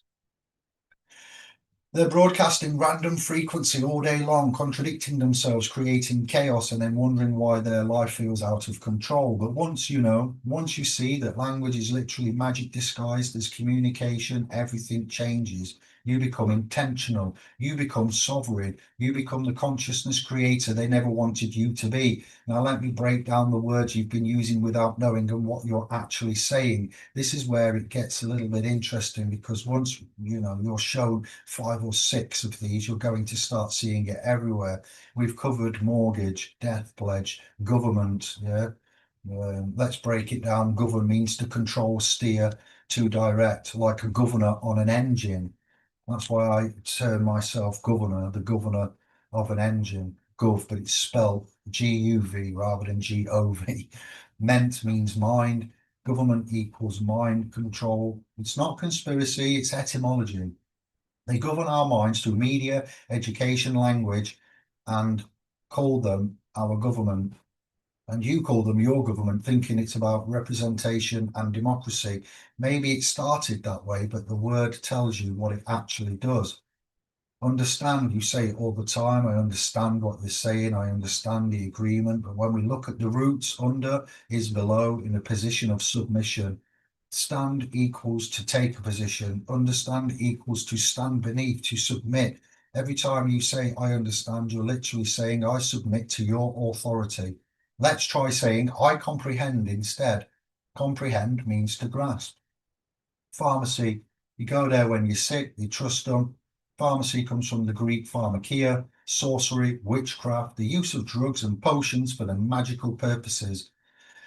They're literally practicing, general practitioner, practicing sorcery and calling it medicine. And again, I'm not saying do not take medicine. I'm saying we have found, know what you're invoking. The word itself carries the frequency of chemical sorcery.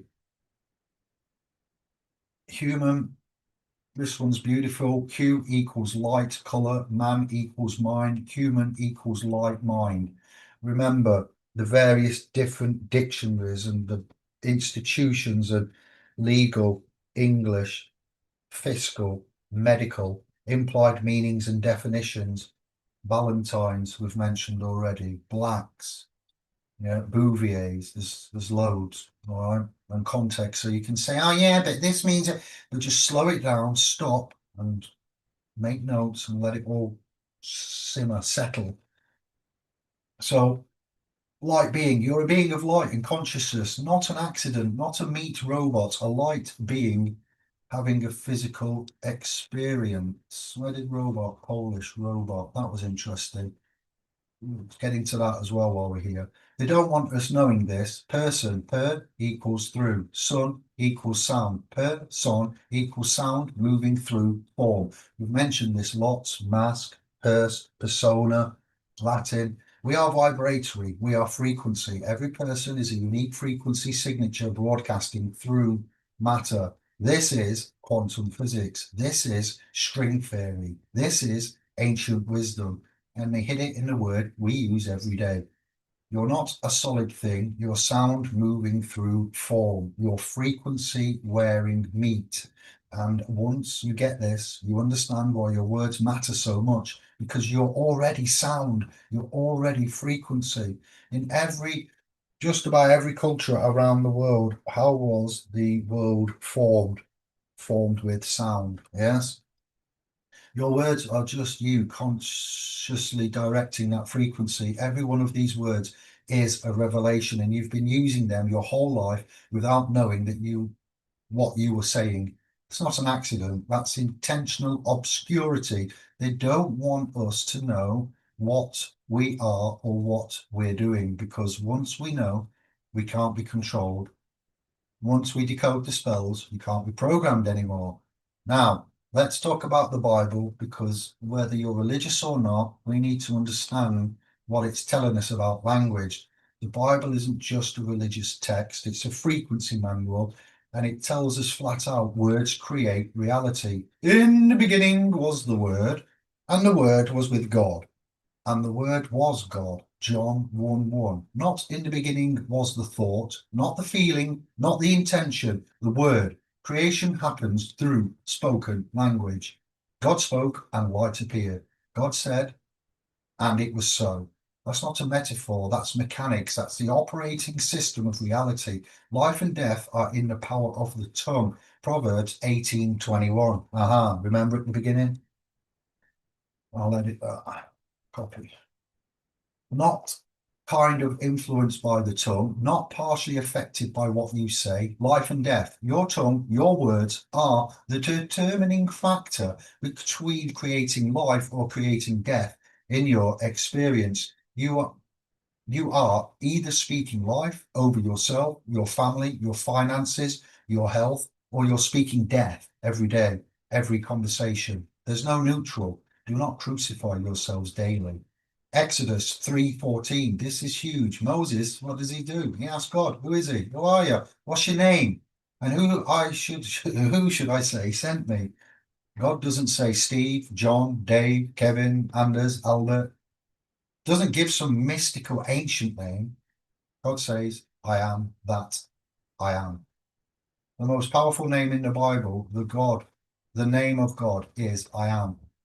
And then through scripture, God says, that's your name too. You're made in the image of God, in the creator. That means you have the same creative power. Every time you say I am, you're invoking creator consciousness, Christ-like consciousness. You're declaring reality into existence. You're speaking as the source of your experience. Jesus didn't think demons out of people. He didn't wish them away. He didn't pray quietly and hope they'd leave. He spoke to them direct command, come out, and they obeyed. Not because he had special magic that you don't have, because he understood that authority comes through words, through declaration, through command. He understood frequency, disrupting frequency. When he calmed the storm, he didn't meditate on calmness. He spoke to the storm, peace, be still, and it obeyed. When he healed people, he spoke healing, arise and walk, be made whole. Your faith has healed you. Words, commands, frequency, altering matter. This isn't about religion. You can be atheist and this still applies. You can be any religion you want. It still applies. It's universal. It's quantum mechanics. The Bible is just one of many ancient texts. When I say the Bible, which Bible do you speak of? Aha. It's trying to tell us that we have this power. You always have had it. They coded it into scripture, into mythology, into every wisdom tradition. Words are creative force, and you are the wielder. You are the one speaking. You are the one creating. So what are you saying? Hey, let's talk about our electromagnetic body, because this is where it all comes together. Man, magnetic, universe, electro.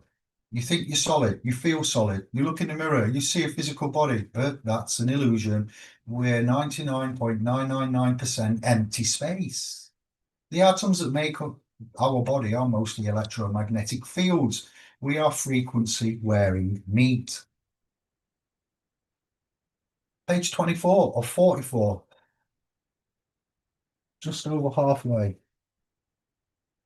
I worked on this for a long time. This has been delayed, but at least it's here.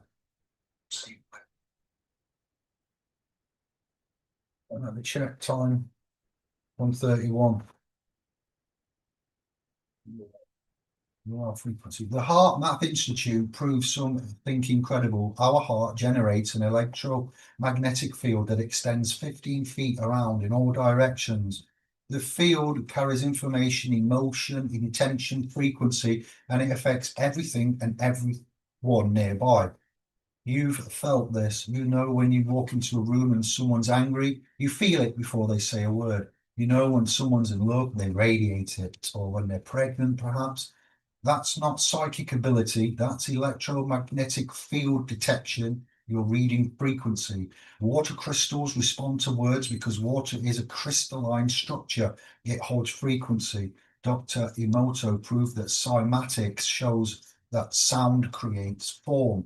Different frequencies literally arrange matter into different patterns. You can watch sound form perfect geometric patterns just as sound vibration. Your voice is frequency, your words are vibration, and your body is rearranging itself in response to every single second. Think about this. Your cells communicate through chemical signals, but also electrical impulses and electromagnetic fields. When you speak, you're broadcasting frequency through all three channels simultaneously. You're not just making sound, you're programming biology. You're sending instructions through chemistry, electricity, and electromagnetism all at once. This is why negative people drain your energy, those assholes and energy vampires. Their frequency is chaotic, discordant, low vibration. Your body has to work harder to maintain coherence around them. This is why being around certain people lights you up. Frequency matching resonance, you're synchronizing. This is why some places feel good and others feel heavy. Residual frequency is in the electromagnetic field of that space. You are walking broadcasting station. Your heart is pumping out a 15-foot field of electromagnetic information. Your brain is generating measurable frequencies. Your words are adding specific vibration to that broadcast. The question is, what are you broadcasting? Limitation or possibly fear or power, submission or sovereignty. Your reality is matching your broadcast always. Inwardly project, outwardly attract.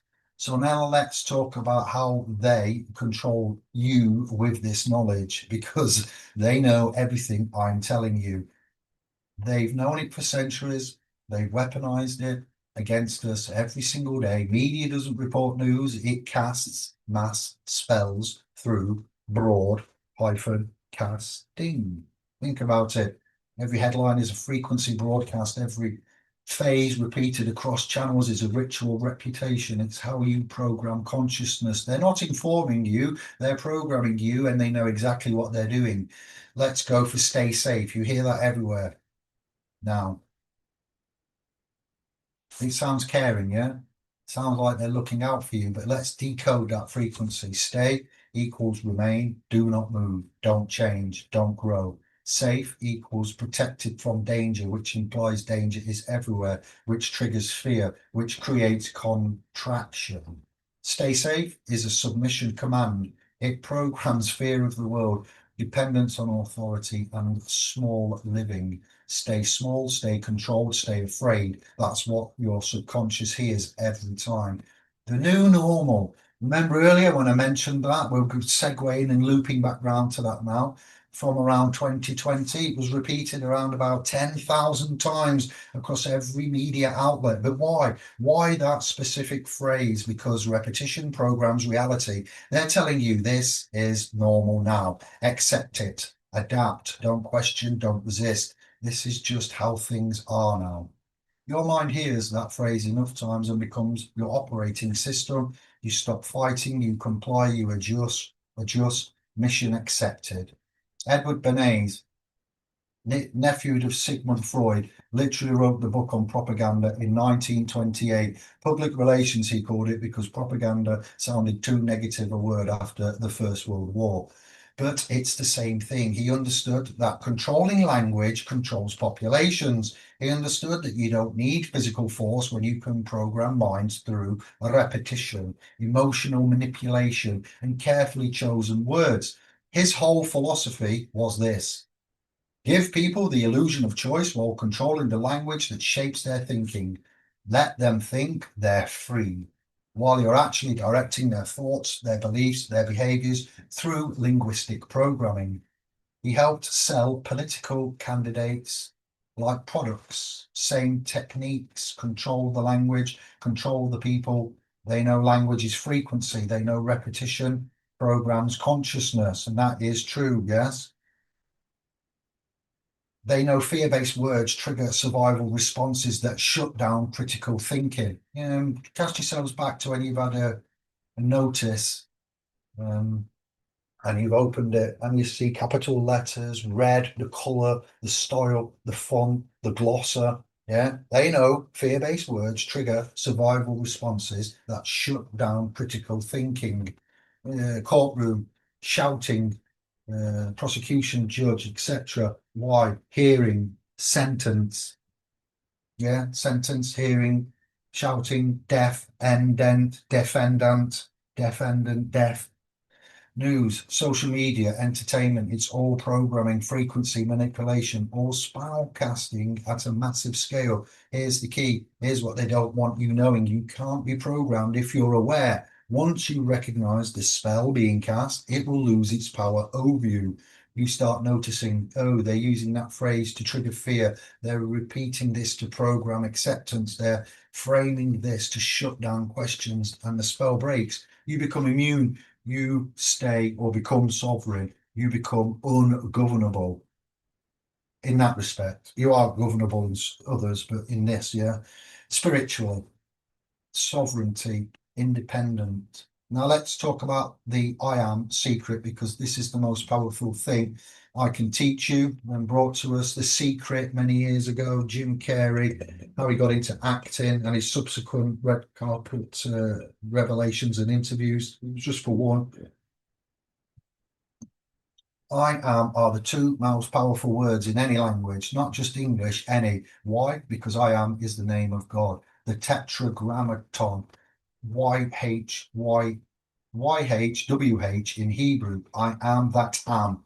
When Moses asked God's name at the burning bush, God didn't say Jeff, God didn't say some mystical ancient title. God said, I am. That's not a name, that's a state of being. It's present tense existence, pure presence, pure creative power. And then the Bible tells you over and over, this is your name too. You're made in the image of God. You have the same creative authority. When you say, I am, you're not describing yourself. You're not making an observation. You're commanding reality. You're speaking as the creator of your experience. That's wrong. The quantum field responds to I am declarations instantly, not eventually, not if you're good enough, instantly, because I am is the voice of source consciousness, and reality obeys source.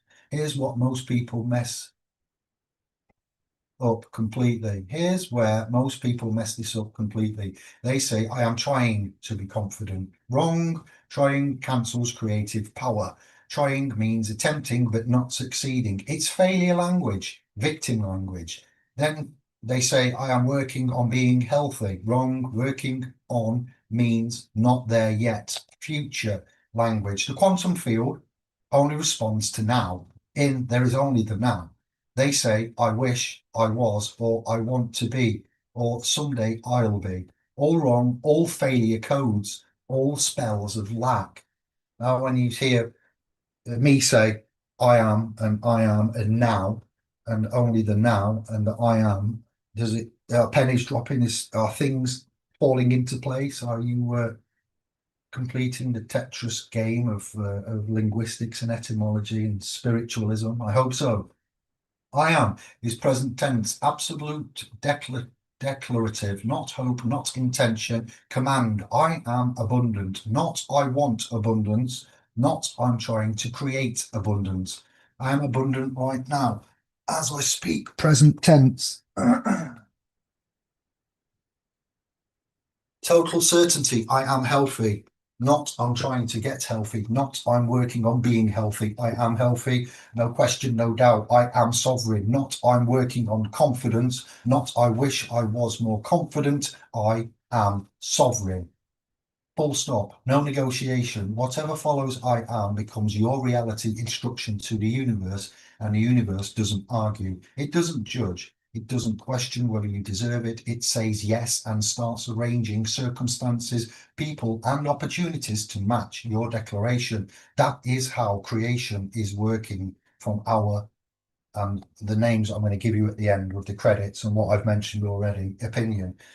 And scientists and peer-reviewed, that's the operating system. This is why Jesus said, I am the way, the truth, the life. I am the light of the world.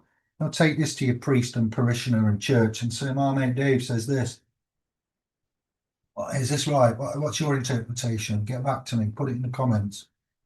Introduce me to your parishioners, church, priest, padre, etc. I am the resurrection. He was demonstrating creator consciousness, teaching the template, showing you how to use your divine authority, and then The church, Catholicism in particular, and denominations of the faith, they've diluted it, made it about worshipping him instead of becoming like him. Go back to the other sovereign reset, 002, one as well, but I think number two, you'll see how it's we're getting there. We are doing what you wanted. We're not live. I'm not getting distracted. I've summarized 10 years. I'm recapping, and we will discuss this later tonight. You don't want to know when you have any power. They don't want 7 or 8 billion people walking around speaking with I am authority. That would be the end of control. Now let's get into quantum physics. Not that I'm qualified to speak to, but let's look at the subject like others have. And this is where science catches up to ancient wisdom. The famous double slit experiment broke physics, changed everything. Scientists, if you're not aware, we've talked about this till we're blue in the face. I've got all of the proper names and terminology, but this is a summarization, your saturation point. Bear with me, find out for yourselves. And if you know, you know. Bosh! When they observe the famous double slit experiment broke physics, changed everything.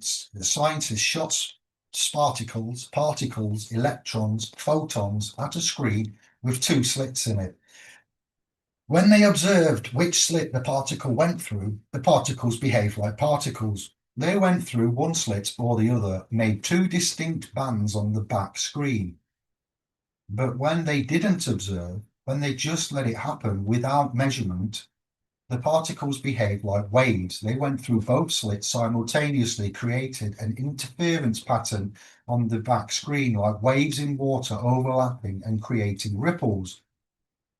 Some particles, same experiment. The only thing that changed was observation, and that changed the outcome completely from wave to particle, the potential to actual, from possibility to reality. What does this mean? Particles, the building blocks of everything, matter, energy, reality, don't exist in a fixed state until they are observed. They exist as potential and as possibility, as wave function, multiple states existing simultaneously, superposition. Observation, consciousness collapses that potential into one definite reality. Schrodinger's cat, yeah? We are not living in a solid fixed reality. We're living in a fluid field of potential. And I and Santos, when we've had him on the channel and from his works, we've discussed the flux fields of modality, and our consciousness is constantly collapsing possibility into form. Every moment, every thought, every word, you're choosing which reality manifests by where you put your attention and what you declare. Energy flows where attention goes. Your words are observation devices. When you say, I am skint, you're not describing your bank account, you're collapsing the wave function of all financial possibility into the specific reality of poverty. You're taking infinite potential and forcing it into one limited outcome. G-Star, thank you for your help over the years, 6 or so on this as well. The Taoism, Eastern philosophy, Helena Blavatsky, Buddhism, and the canonization of the Tibetan Buddhism. When you say, I am abundant, you're collapsing different possibilities. You're observing a different reality into existence. This is why manifestation isn't about begging the universe. It's not about hoping and wishing and trying really hard. It's about declaring you're not asking for reality to change. You're observing it into the form you choose. Your words are the observation device, and reality has no choice but to comply. That's quantum mechanics in a nutshell. Yes, that's how creation works at the subatomic level. Most people don't manifest because they're observing current reality and describing it. I'm skint, I'm stuck, I'm tired, I'm alone. That's just solidifying what already exists. That's like taking a photograph of a photograph. You're not creating, you're copying. Creators observe the desired reality and speak it into being. I am abundant. I am free. I am energized. I am connected. You're collapsing different probabilities. You're choosing from infinite potential. Choose life. Now, let's talk train spotting. Let's talk about victim language versus creator language, because this is where you particularly apply everything that we've been discussing. Every sentence you speak positions you either victim or creator. And most people default to victim language without even realizing it. I can't afford this. We say this all the time, right? Seems harmless, but you're claiming powerlessness.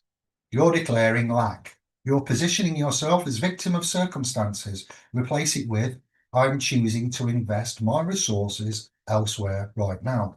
Completely different frequency.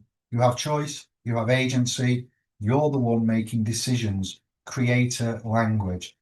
I'm so stressed, victim language. Stress is happening to you. You're powerless against it. It's attacking you and you're suffering.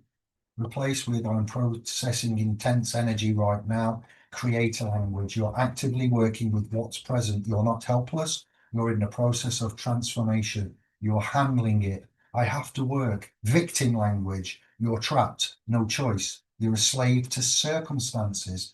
Replace with, consider replacing with, I choose to honor my commitments. Create a language. Even if you don't love your job, claiming choice reclaims power. So I'm not quite there yet. This is my area where I'm up to and working on myself as we speak, because it is, in my opinion, for me, I hate it when people say that. For me, ugh, in my experience, it's at least a year. All right, it's it's old habits die hard. We are choosing to have agency. We're not a victim. I'm trying to lose weight. Victim language. Don't say that. Trying means not succeeding. This January, you're going to speak how you should speak. And I want you to experiment. I want you to use. I want you to make notes. I want you to reference. I want you to, oh, wow, yeah, get ready for what's coming up shortly. And record it, and then we'll discuss it later. We're going to have workshops, we're going to have seminars, we're going to have chats about this. We're going to change your reality, and we're going to make you stronger. We're going to make you healthier. We're going to make you more productive, and we're going to do things of which it's going to be shocking. It's going to be emotional. So get ready for 2026 with Indiglo and SPLS Pro. It's been quiet for a bit. We've taken stock. We're not going to be busy fools. This is the direction we're going in. If you want to join us, if you just found us, welcome. Check the description for more details. And I'm thinking that we might go live on the 4th, because I'm already, and it's been nearly 2 hours. And I'm on page 29 of 44. I don't want to rush it. I don't want to be knackered tomorrow. And I think it might be better to put this out as an instant premiere today and to then live stream tomorrow. Plus it is Yanka's birthday, the 3rd of January, what we would now call Born Day. Okay, so I need to order some food and have a little bit of celebration. So with all that, yeah, I think I've earned and I'm due a bit of grace. So we will rearrange tonight's planned cast for tomorrow around about the same time, 8 GMT. I'm stuck. Victim language. Frozen. Helpless. No movement possible. Replace it with or consider. I'm gathering information in this chapter. Create a language. You're in a process. There's purpose. You're learning. You're preparing for the next phase. Completely different energy. I need more money. Victim language. Need broadcasts. Lack. Desperation. Emergency. Your body goes into survival mode when you say need. Replace with, I'm ready to receive greater financial flow. Create a language. Open, receptive, expectant, no lack, just readiness.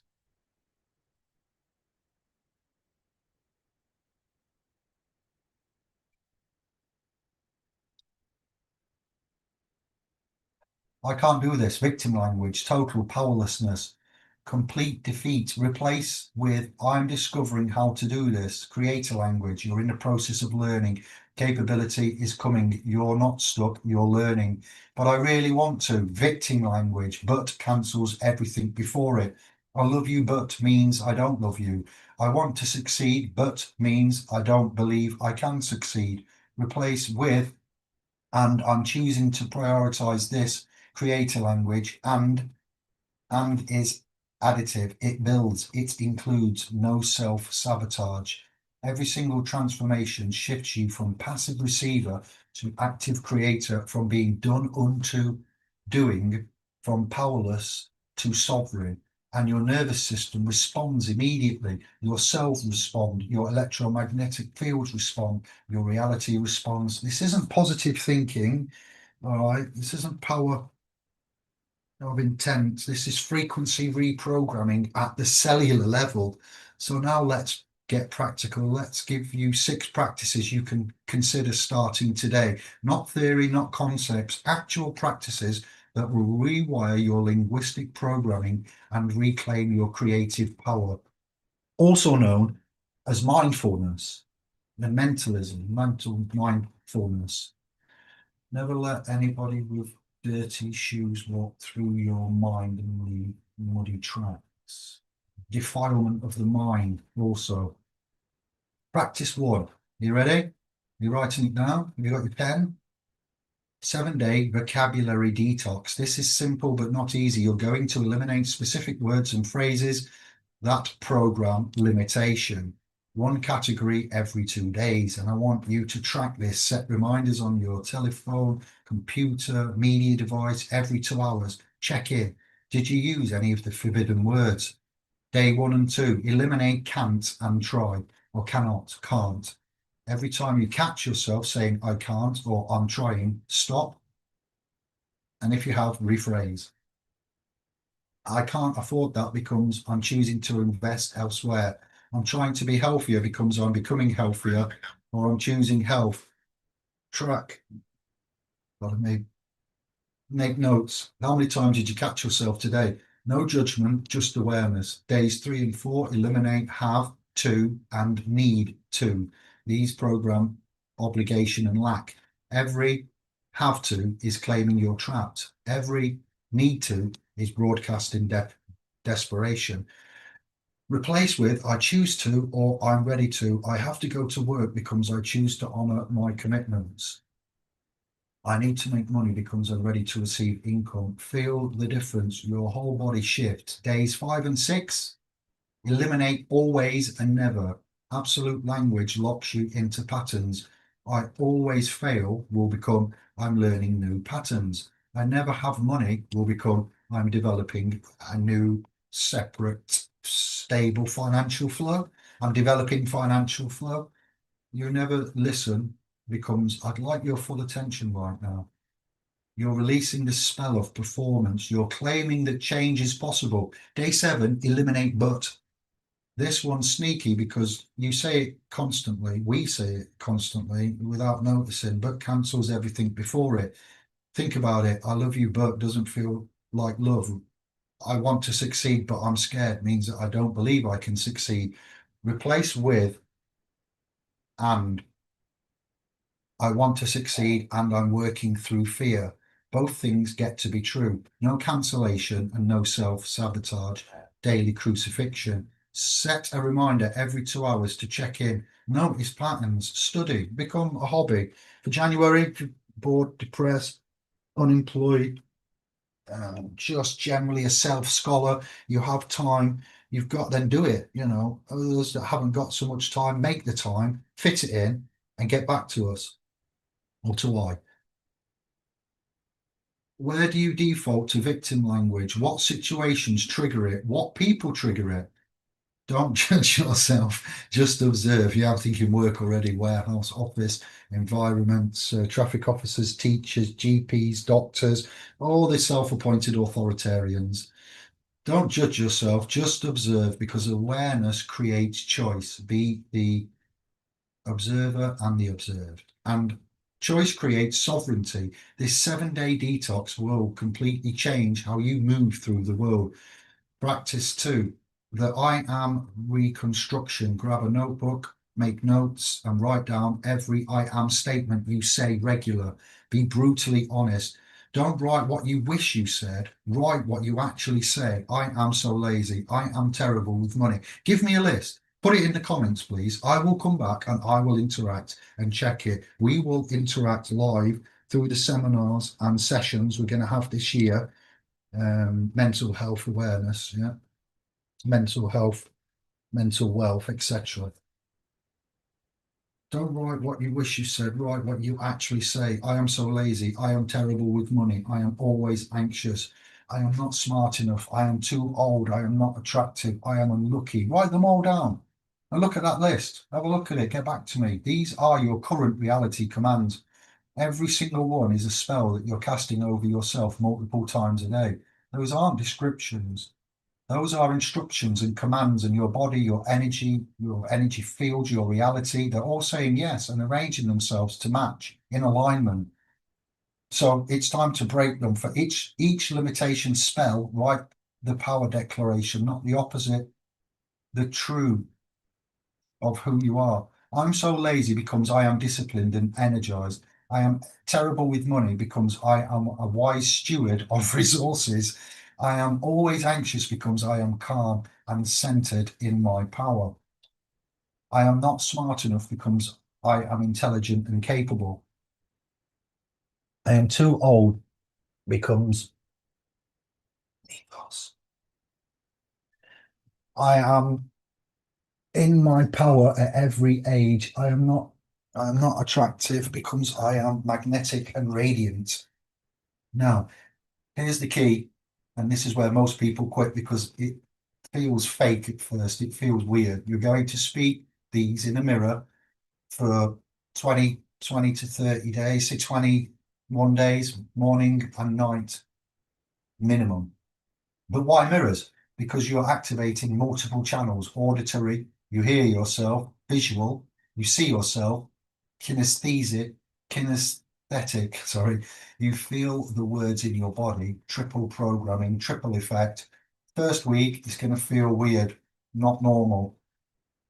Your subconscious has years of contrary programming. It's arguing with us. It's like, no, we're not. We're lazy. Remember, you just keep going. Don't debate with it. Just declare. Week 2, something, hopefully, it should start to shift. The resistance weakens. You start catching glimpses of it feeling true. Week 3, it starts landing. By day 21, these aren't affirmations. They're recognitions. You're not pretending, you're remembering, you're reclaiming, you're casting the correct spell. Practice 3, morning reality decree. Before you touch your phone, and I mean before, this is crucial, before you let the world's frequency in, you're going to set your frequency. Create a 30 to 60 second present tense declaration. Not a wish list, not hopes and dreams, a decree, a command. Here's the template. I am David. I create reality. I attract, experience. I embody, put the quality in there. So what would an example truly read like? I am a powerful creator, fully sovereign in my experience. I create opportunities, abundance, and meaningful connections effortlessly. I attract aligned people, resources, and experiences that elevate my path. I embody confidence, clarity, unstoppable momentum. This is who I am. This is what I do. So it is. Customize it, make it yours, but keep it present tense and fairly short. Keep it declarative. No trying, no hoping, no someday. This is who I am right now. And you have to speak it out loud. Your body needs to hear it. Don't do it in your head. That's thought. That's weak. Out loud, that's creation. That's powerful. You're broadcasting frequency into your field before anything else gets in there. You're setting the tuning for your whole day. Do this for 30 days. Don't skip a day. Don't do it in your head to save time. Out loud before the phone, in the morning, or when you get up, because different shift working. Watch how differently your days unfold. You're not hoping for good things. You're commanding your frequency into alignment. Before circumstances can knock you off center, you're going to be proactive instead of reactive. You're spell casting intentionally instead of absorbing everyone else's shit spells. Practice 4, the etymology investigation. For years, this has been one of my areas of special interest, a subject matter expert. Pick 5 words you use constantly, common ones: job, money, success, health, love, relationship, family, freedom, whatever's relevant to your life right now. Go to etymonline.com. Etymon yeah, ETYMON line, etymonline.com. Type in each word, read the origin, read the root, read the evolution, and ask yourself, does this root vibration match what I want to create, or am I unconsciously programming something I don't want? Example, job comes from piece of word, but also relates to jab and peck. Repetitive, small, tedious actions like a bird pecking. Do you want your work to feel like that? Tedious pecking at small, repetitive tasks. Maybe replace job with work from ergon, energy, action, creation, or calling from summon, to declare. Completely different frequency. Worry comes from an old English. Yeah, I can't say that. Wyrgan. We have options for speaking out aloud. I'll leave it. We do, but I can't think of where it is now. Worry comes from Old English. Wyrgan, Wyrgan, to strangle, from Proto-Germanic. Worrigan, from wor, to strangle, to choke. Every time you say I'm worried, you're literally strangling your own life force. You're choking yourself with fear. So we look at Chiron last for some of his bits in here, all right, what we're using, and Pao Chang. Replace with I'm focusing my attention, or I'm problem solving, or I'm considering options. Not strangulation, no choking, just conscious attention. This practice rewires your awareness fast. You'll start noticing infected vocabulary everywhere. And we talk about a bastardized language, yeah? In media, in conversations with friends, in your own thoughts. And once you see it, you will not be able to unsee it. You will become immune to linguistic programming. You can start catching yourself mid-sentence. Wait, I don't want to use that word. That's a limitation spell. And you rephrase it right there in real time. That's sovereignty. Practice 5, the linguistic shield. You're exposed to thousands of words daily: media, conversation, social media, advertising. Not all of them are yours. Most are spells being cast at you, programming being broadcast into your field. You need a shield, energetic protection through conscious declaration, morning decree. First thing, I am sovereign in my perception. No frequency enters my field without my consent. I choose what I receive. I choose what I believe. I am protected by my awareness. During media consumption, and this is big, when you notice fear language, repetitive phrases, manipulative framing, programming attempts, you say internally, I do not accept this spell. I return this frequency to sender. I am immune to manipulation every time. You don't have to say it out loud. Internal declaration is enough, but you have to catch it and actively reject it. Evening release before sleep. I release all words not aligned with my truth. I release all frequency not mine to carry. I reclaim my linguistic sovereignty. Boom. What? What did you? Oh no. I am cleansed. I am clear. I am free. This isn't paranoia. This is protection, sovereign protection. You wouldn't let strangers reprogram your media device, okay? Why let them reprogram your consciousness? Every word you say consciously reject weakens its power over you. Every word you consciously reject, idiot, weakens its power over you. Every spell you refuse breaks the caster's hold. You're building immunity. You're becoming ungovernable. Practice 6, evening gratitude, rewire. Now listen, this isn't your typical gratitude practice. I don't want you listening to what you're grateful for. That's surface level, that's mental. I want you to relive what made you feel alive today. Find 3 moments, doesn't matter how small: coffee that tasted perfect, a text that made you smile, sunlight hitting your face just right, a song that moved you, a moment of flow at work, your offspring laughing, your dog, your pet being weird, goofy, anything that made you feel alive. Close your eyes. Relive each one for 30 seconds, not thinking about it, feeling it again. Let your body remember the sensation, the warmth, the joy, the peace, the aliveness. Get back in that moment emotionally, somatically, energetically. Why does this work? Because your subconscious doesn't distinguish between memory and experience. When you relive something, you'll experience it again neurologically. Segway, cartoons, Disney, Tavistock, seeing things being killed on a cellular film level, cartoon animation. Your brain doesn't know. It doesn't distinguish between make believe and real. You're firing the same neural pathways, releasing the same chemicals, creating the same electromagnetic signature. And when you fall asleep from that emotional state, you're programming your subconscious to find more of it tomorrow. Most people fall asleep scrolling, stress, doom scrolling, or rehearsing tomorrow's anxiety. I got to do this, I got to do that. What if it goes wrong?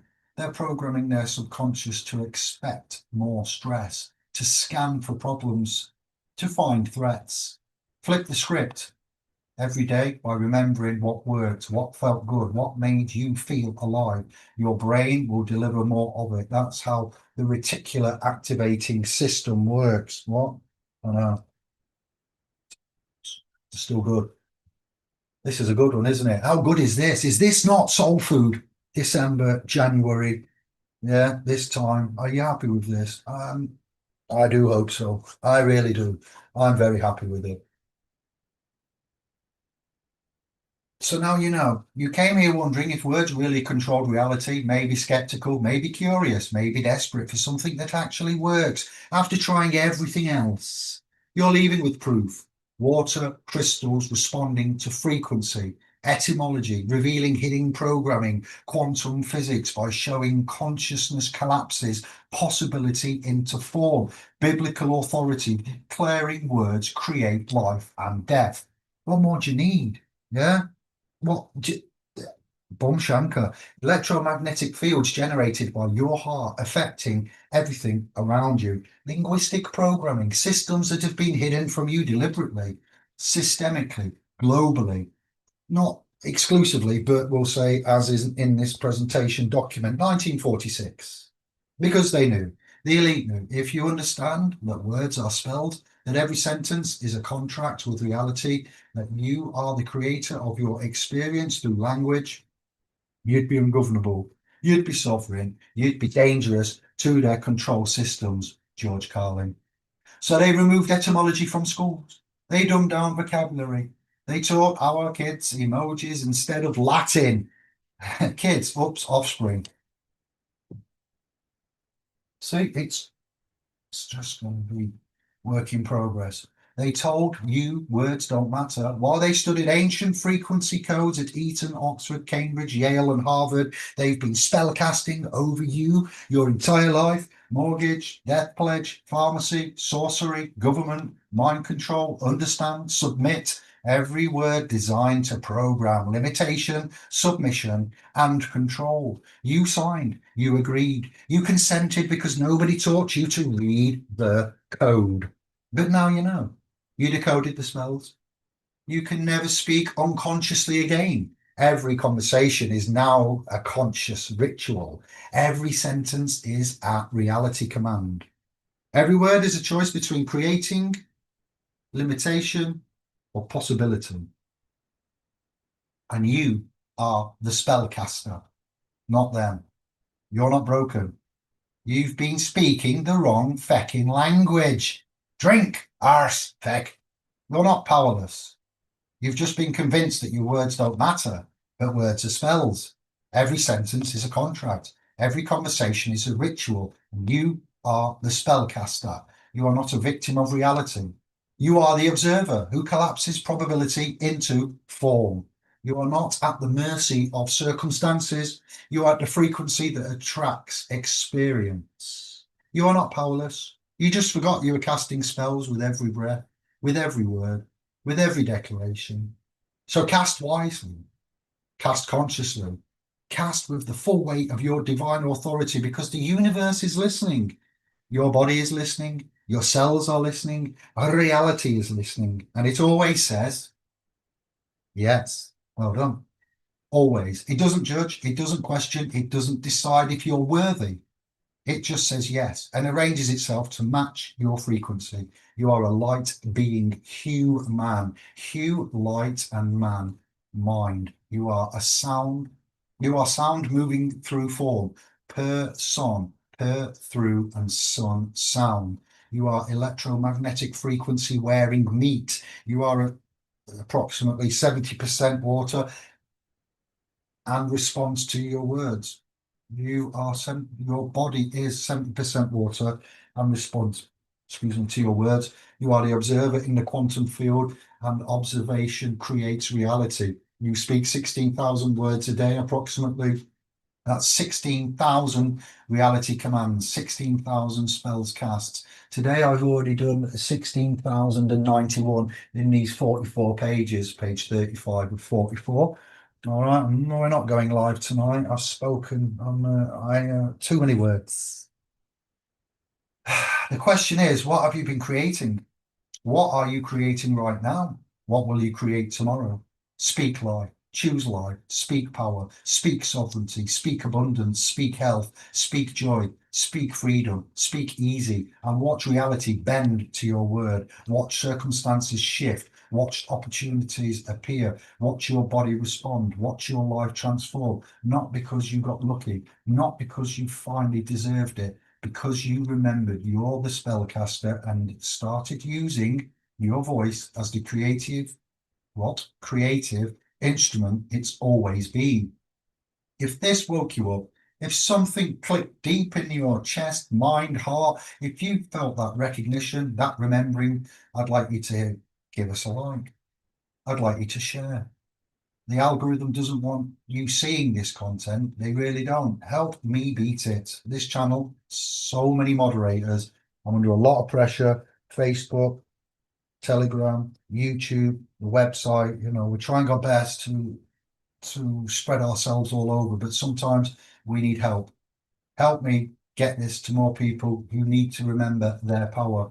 Drop a comment and tell me, what's one word or phrase you're cutting out starting right now? What limitation spell are you breaking today?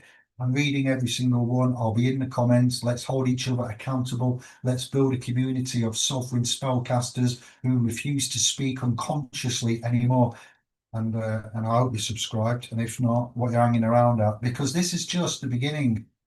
There's so much more they've hidden from us. This is just a sprinkling, a smattering, a glossing around the edges. There's 7 levels of consciousness. They don't want you ascending through the frequency codes in your DNA. They're terrified you'll activate. The reason they flood you with fear, because fear keeps your frequency low and controllable. Churches built to house the suffering. Suffer is to allow. Praying, frequency low. So bad, honestly. The truth about manifestation, that's not about asking or begging, but commanding the ancient technologies they've labeled as myths. They've put them in films in Hollywood, broadcasting, the Marvel series for one, and other such, Hollywood presentations presented as fiction based on fact. Talon, what was it? The animations of Sinbad the Sailor and things, Talos, oil giants, it's just incredible. I'll leave it there. I'm segueing. We're bringing it all to light, every single secret, every hidden truth, and you're going to be ungovernable by the time SPLS Pro and Indiglo are done. Welcome to your linguistic sovereignty, mental alchemy. The spell is broken, the program is cancelled, the control is over, and you are free. Free to speak your reality into existence, free to claim your power, free to cast your own spells consciously, powerfully, sovereignly. if that's even a word. You're a creator, you always have been. You just forgot. But now you remember. So create consciously, powerfully, beautifully. The universe is waiting for your command and it will say yes. So you will need to rewatch this. And if you didn't get a pen and some paper, you're going to need to go and get one. We're at the end. I'm stopping on page 36 of 44. I'm going to give you the credits of the people that I haven't already mentioned. If I have mentioned them, then they're not likely to be here. And if they're here, I haven't mentioned them. In no particular order of importance, and it's not exhaustive, but to give you a clue, Alan Watt, Jordan Maxwell, Bruce Lipton, Greg Braden, Rudolf Steiner, Neville Goddard, Aleister Crowley, Manly P. Hall, H.P. Lovecraft, philosophical-essence.com, Pao Chang, Word Magic, Cullen Smith, Lifting the Veil YouTube and Facebook, Mark Pazio, and Walter Baith. Oh, tingling all over. I've got an all over sensation. What? Tingling that much? I just disappeared. What's that behind me? I just thought it's not really festive, seasonal, but I thought it was appropriate. It is now 5:45 GMT on the 3rd of Jan. It's Saturday.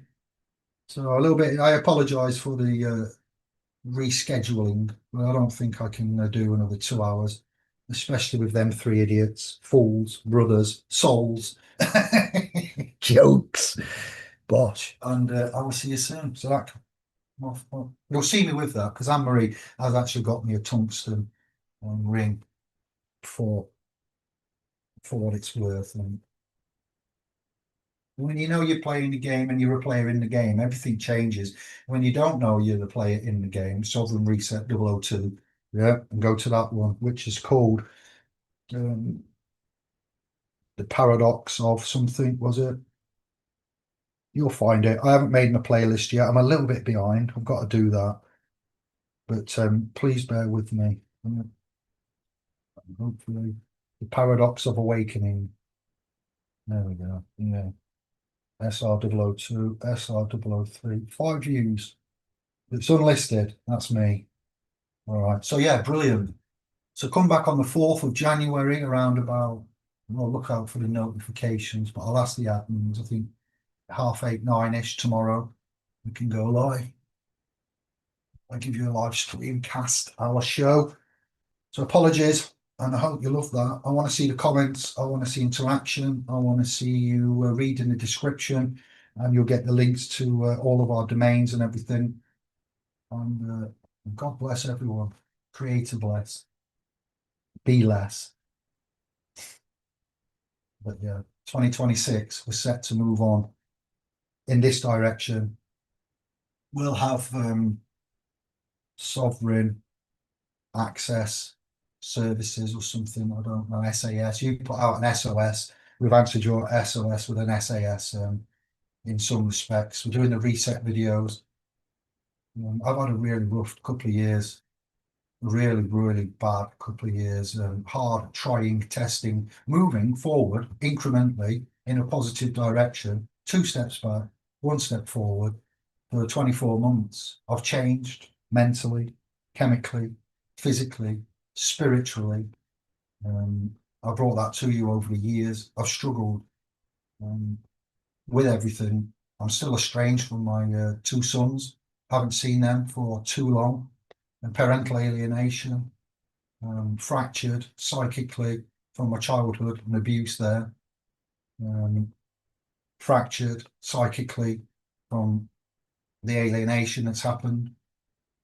Got a court rate, did the work, children, offspring used as weapons, a lot of moving around, uncertainty, pressure, having to calm down, chemical changes. I don't think I've had a midlife crisis at 47, but I've had some changes over the last 24 months. Dropping testosterone levels.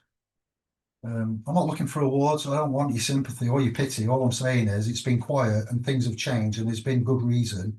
And it's not that we're hiding, running away or anything like that. I've also been watching what we've accomplished or what you can accomplish when we've given you resources, information, media outlets, private, public portals, publications, documents, and we've presented to you, we've given, and I wanted to watch, I wanted to see what would grow. We've planted the seed, watered the seed. Yeah, it's been in the dark, it's germinated, it's popped up through the top, it shoots, and been a bit slow. It's been a bit underwhelming, to be fair. So we're back in the governor, the admins, and we're kicking arse. We're not messing around. The gloves are off. We need to. 2026. Bless you. Thank you. Love you. And see you soon. Wash. End of show.